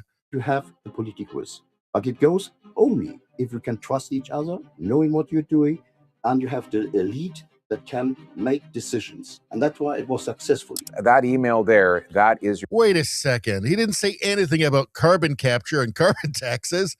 Nothing. What? How can you do it so quickly without putting all these onerous regulations and costs on it? That doesn't make any sense. Your permit. That is the permit for the start of construction. At the 1st of May, which is a bank holiday in Germany, and it was a Sunday at 11 o'clock. Really? From a German authority. So they weren't working bankers' hours. No, every day is a Monday when you want to get things done. You managed to plan, permit, source, build, complete everything, and you had no deficiencies. In other words, it's not true that if you do it quickly, that you have to do it badly. No, you can actually do it safe. You have to do it safe and in a high quality possible. Huh. So, I mean, the Germans can still be efficient when they want to. How would this timeline look in Canada? Let's see. February 2022, MOU. Let's see. February. Let's see. May 2023, another MOU. And then just nothing. Just blank after that for eternity. So that's how it would go in Canada under the Liberals, under Mark Carney. We really had an opportunity to do things like, well, the like war breaks out. To do things like, well, the Germans did here, right? They knew they had a problem and they just dealt with it. That's what Pierre Poilievre was going to do, by the way. And unfortunately, he didn't get elected because the CBC said that Mark Carney was really smart and Pierre Poilievre was mean and divisive. Mean and divisive. Carney definitely wasn't divisive. He was smart and statesmanlike. Pierre Poilievre was mean, though. He was mean. So better just vote for the technocrat central banker for some reason, the elitist globalist, self-described elitist globalist. Yeah. Well, eventually Canada will learn its lesson. Hopefully in the next election. All right. I think I'm going to do the Alberta independence stuff. I think. Hold on a second. What else do we have here? Oh, by the way, on that, yes, and by the way, Cowboy posted this. Add this to your timeline. August 2022, Germany comes to Canada looking for LNG, and the Liberals said there is no clear business case for LNG. That is what Trudeau actually said. He also said it to Japan as well. But he said, we can get you some hydrogen something in 10 years. And I think quite obviously, Mark Carney told him to say that. Since he'd already been advising Trudeau for 2 years at that point. Yeah, don't be Canada. All right. What else do we have? I think we'll save the Alberta independence stuff for Monday because it's just, in fact, I think we'll save the rest of this. for Sunday. Sorry, because I think we'll probably do the late stream on Sunday because it's getting really late. We got tons of stuff. Maybe we'll do this here. Actually, Kenny Carmody here at Joe Rogan. So this guy here, Kenny Carmody, he put together some great clips of Gad Saad on Joe Rogan. So Gad Saad is promoting his book Suicidal Empathy, which describes what's happening to the West, the decline of the Western world. Joe Rogan handed Gad Saad a mic and let him detonate. So let's take a look at some of the clips that Kenny here put together. All right, what is this one here? Judge feels sorry for Trump assassin. Well, this would be an example of suicidal empathy. Let's take a look.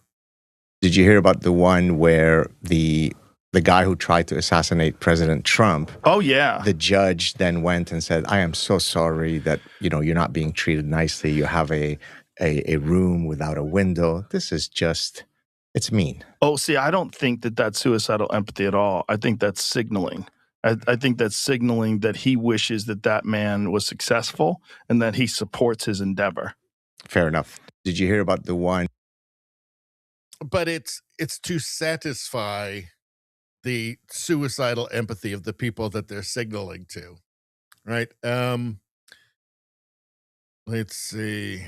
Victim won't press charges. Here's one. What does Gad Saad have to say about victims who won't press charges? The second example, actually today, Dave Rubin shared it with me.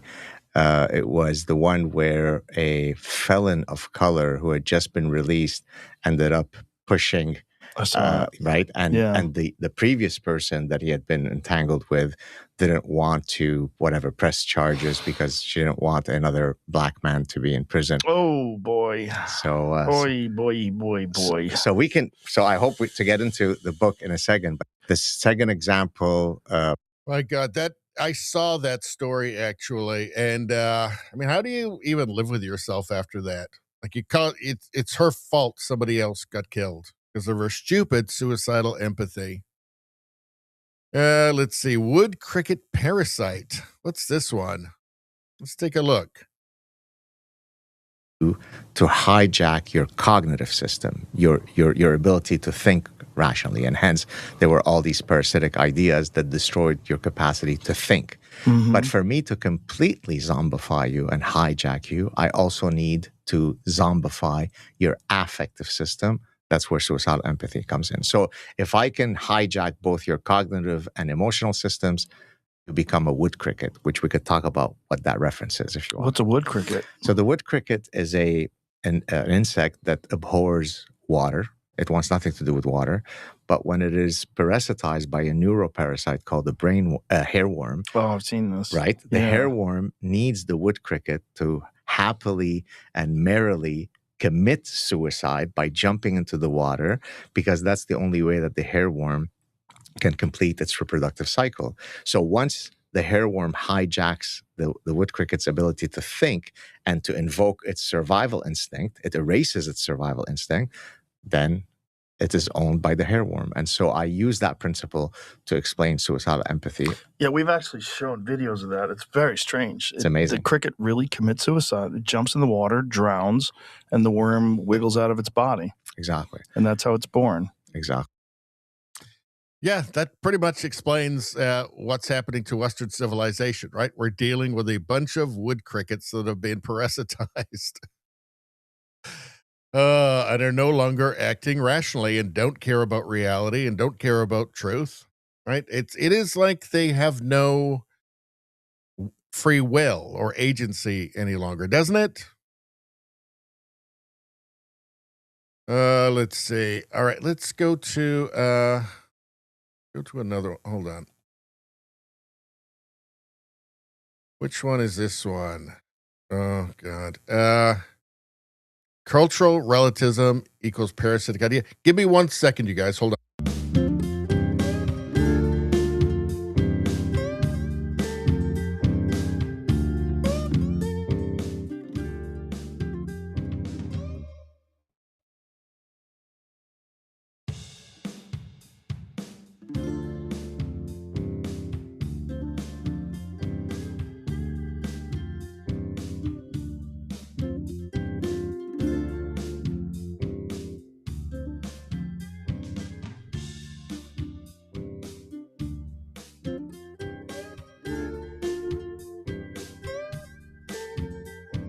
All right. Thank you for your patience. Cultural relativism equals parasitic idea. It is perfectly rational to say that Western civilization is obviously the peak of prosperity and human well-being, and it's not close. And I mean, look, if somebody wants to tell you that North Korea is a fairer, better place, a better place for people, that person's insane. They're going to say that about China. They're really going to say that about anywhere outside of Western civilization. Those people are insane. I mean, it is clearly, demonstrably the best for people, for humans, right? It's so great that you have the freedom in it to try and destroy it from within, right? That's how fair and free Western civilization is, right? And it's prosperous enough that people can be deluded into thinking that things will always be that way. And people can be deluded into thinking it's the end of history. It's so stable and prosperous. People can be deluded into thinking they're at the end of history and nothing bad can ever really happen again, no matter how insane they are or their ideas are. Let's take a look. Cultural relativism is a parasitic idea that I discuss in The Parasitic Mind. It basically says, who are you to judge the beliefs and the practices of another culture? Shut up, racist, right? So there are honor killings, shut up. There are child brides, shut up. There are female genital mutilations, shut up. Don't judge other cultures. Well, if you internalize that parasitic idea that it is not appropriate to ever judge the cultural practices of another culture, then that renders you impotent when you're making judgments about who should be let into your country, about whether you want an increase of people who hold those views or not. Therefore, that leads to the suicidally empathetic position that all immigrants are equally likely to assimilate within the American ethos or the Western ethos. So we started off with internalizing a parasitic idea called cultural relativism, and that lays the foundation for then the suicidal empathy of open borders. Well, there's no pressure at all to assimilate. You're more than welcome. That's one of the weird things. Yeah. More than welcome to establish a Somali community in Minnesota where no one speaks English. Exactly. You know, it's very odd. It's very odd that people want to come here, but when they come here, they want to essentially turn it into a smaller version, at least their neighborhood, of where they came from. Right. Well, leftists like that because they're able to harness them. Leftists like it because they're able to harness those communities for political power for themselves, right? As long as it lasts, until they turn on them, right? Until they have enough power that they don't need them anymore. They'll all of a sudden now they become their own political force. You're seeing a lot of that in the United States, places like Dearborn. You're seeing it in the UK as well, and we're starting to see it now in Canada as well. All right, let's move on from this. And what do we got here? This is interesting. Let's go back to the chat for a second, though. What are you guys talking about? Hold on a second. Let's see if there's any fun ads to do first. Let's see. Anything fun? Anything fun? 1775 coffee. Is that fun? Maybe. Maybe it's fun. Let's take a look.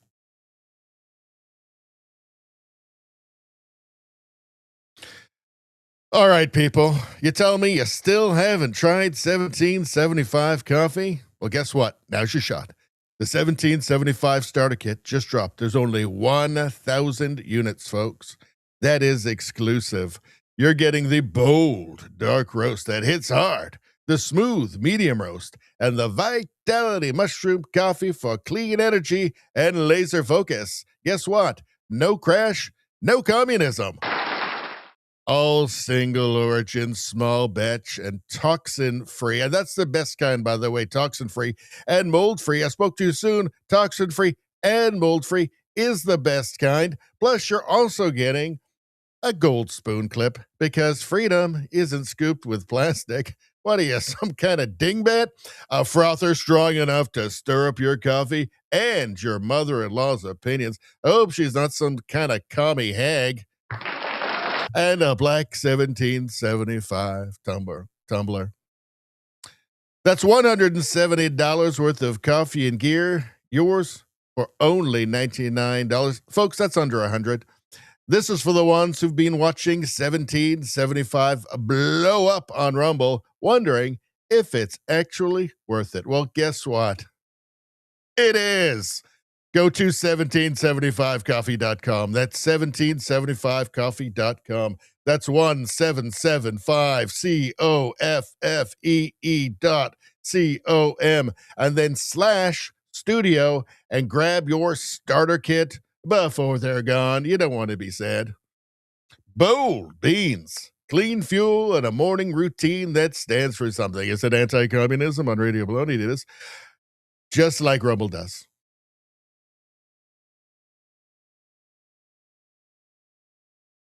You people wanted anti-communism. You people got anti-communism and coffee.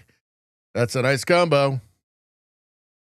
I don't know what James says. LOL, Richie doing a marathon stream. Well, I don't know. I mean, what are we? We're 3 hours in. Yeah, it's got to be kind of a long one, I think. Let's see. I noticed the chat's starting to slow down a little bit. It must be getting late. Oh, and you guys on Eastern time? Oh, it's getting late in Eastern time, isn't it? Yikes. Oh, well, nothing I can do about that. Let's see. All right, let's talk about Australia. What's going on here? All right. Mario Nawfal posted this. And we've heard a lot of stories about Australia being really woke. And the insane leftist reaction to the Bondi Beach massacre. Weak, dangerous, Albanese heckled, marched out of Bondi Vigil. Australia once again becomes the official joke of the world. Another national gun buyback scheme to be implemented, and more guns that are currently legal will be banned. This was Mick Amius here posting this. It's always blame the guns, never blame the person or the radical Islamist ideology. So we need to get more guns off our streets. We know that one of these terrorists held a firearm license and had 6 guns, in spite of living in the middle of Sydney suburbs there at Bonnyrigg. There's no risk. You know, is there anything else involved? Ideology, perhaps? Maybe slightly. Let's see. For Avi Yemeni from at Rebel News, for those asking why the Prime Minister isn't speaking at the Bondi event tonight, when he arrived, he was heckled, booed, and met with chants of shame. Shame. Elbow is done, he says.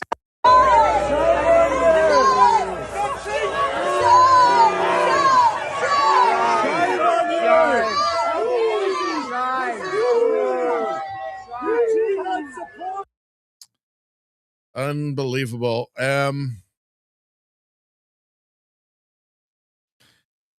Aus integrity. Australians are now being accosted by police for displaying an Australian flag and sign that says we are sick of terrorism and those that support it. The claim? Incitement. This is lunacy, left-wing lunacy. Being harassed for that. What's going on here? Hold on a second.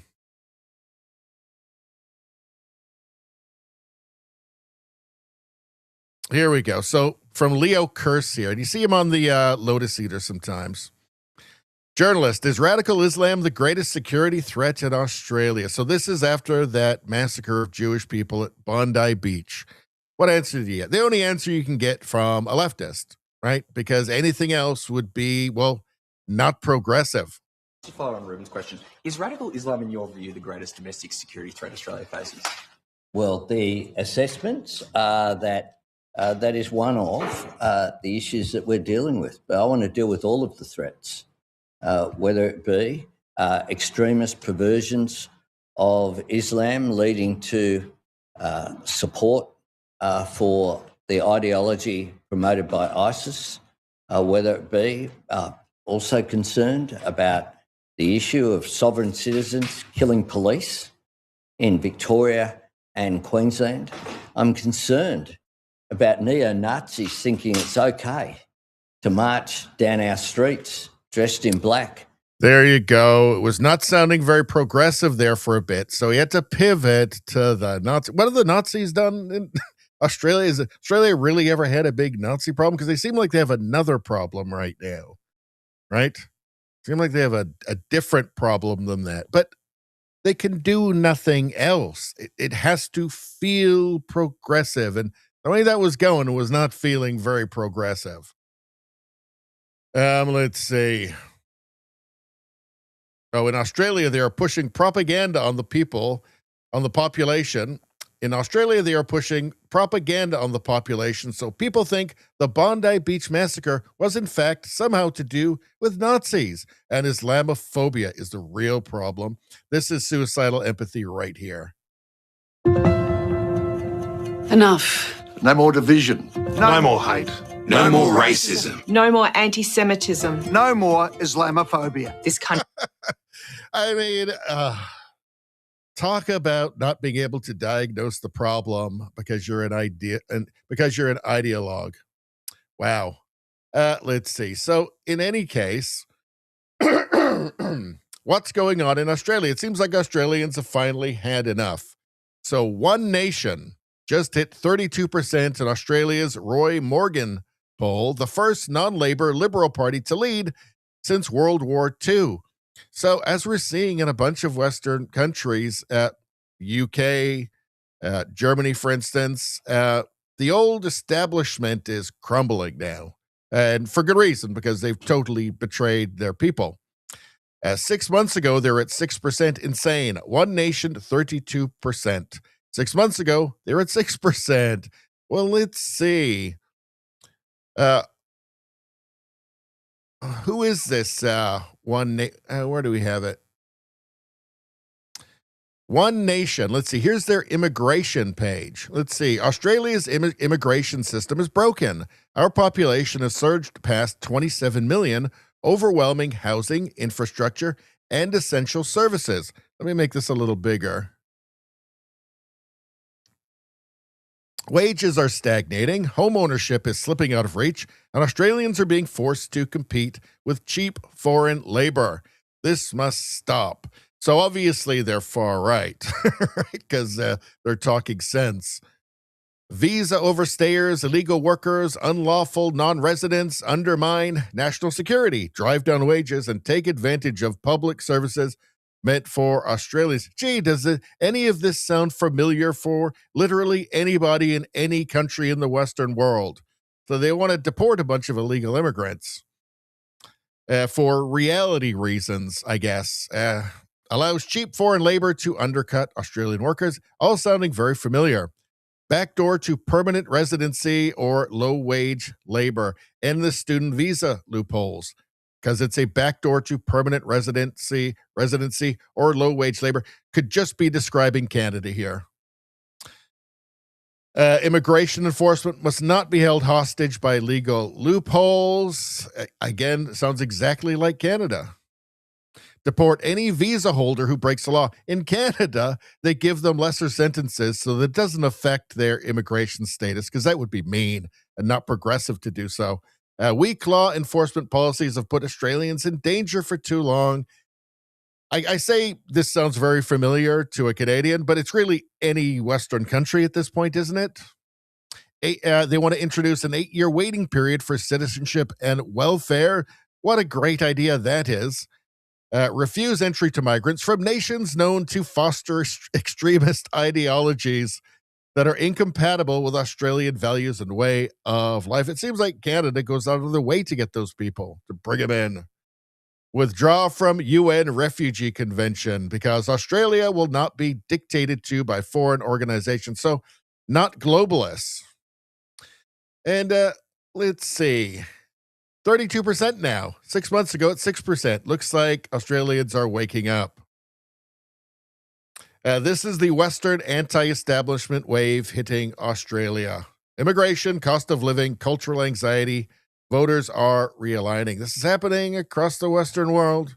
You see it in Germany with the AfD. The British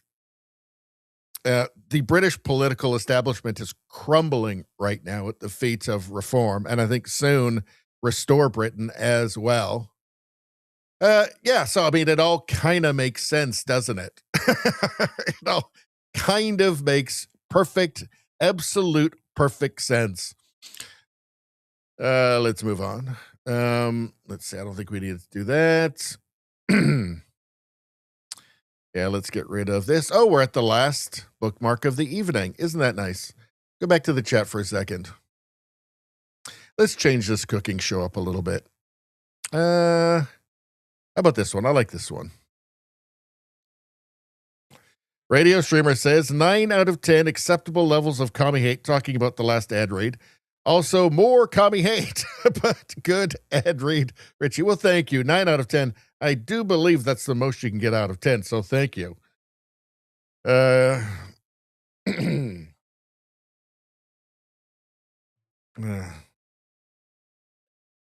right.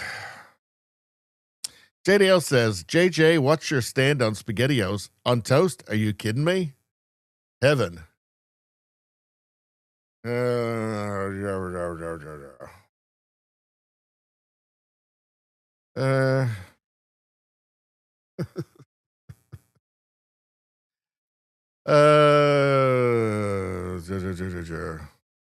right. Let's move on. I'm getting tired. We're 3 hours and 7 minutes into this. So we're on the last tab now. And yeah, let's go to what do we got? Oh, no, wait a second. We're on the last tab. Boom. There we go. So let's end the YouTube portion of this, because now there's stuff that's going to cause, let me go back here. It's got the broken copyright system on YouTube makes it so that this last stuff that I do, we just have to go off YouTube. My apologies for anybody over there right now, but you can come join us on Rumble, X, or Locals. If not, I will see you Sunday. It's probably going to be late if I go on Sunday. I may not be going on Sunday. I've got a dental emergency that day. Emergency dentist appointment. I don't know how long I'll be in there for, but whatever. Anyway, thanks for showing up. And yeah, we'd be back. If we're not back on Sunday, you could watch us on Rumble on Monday or back on YouTube on Tuesday at 6 o'clock. Either way, thanks for hanging out, and see you later. And there we go. Okay, YouTube's gone.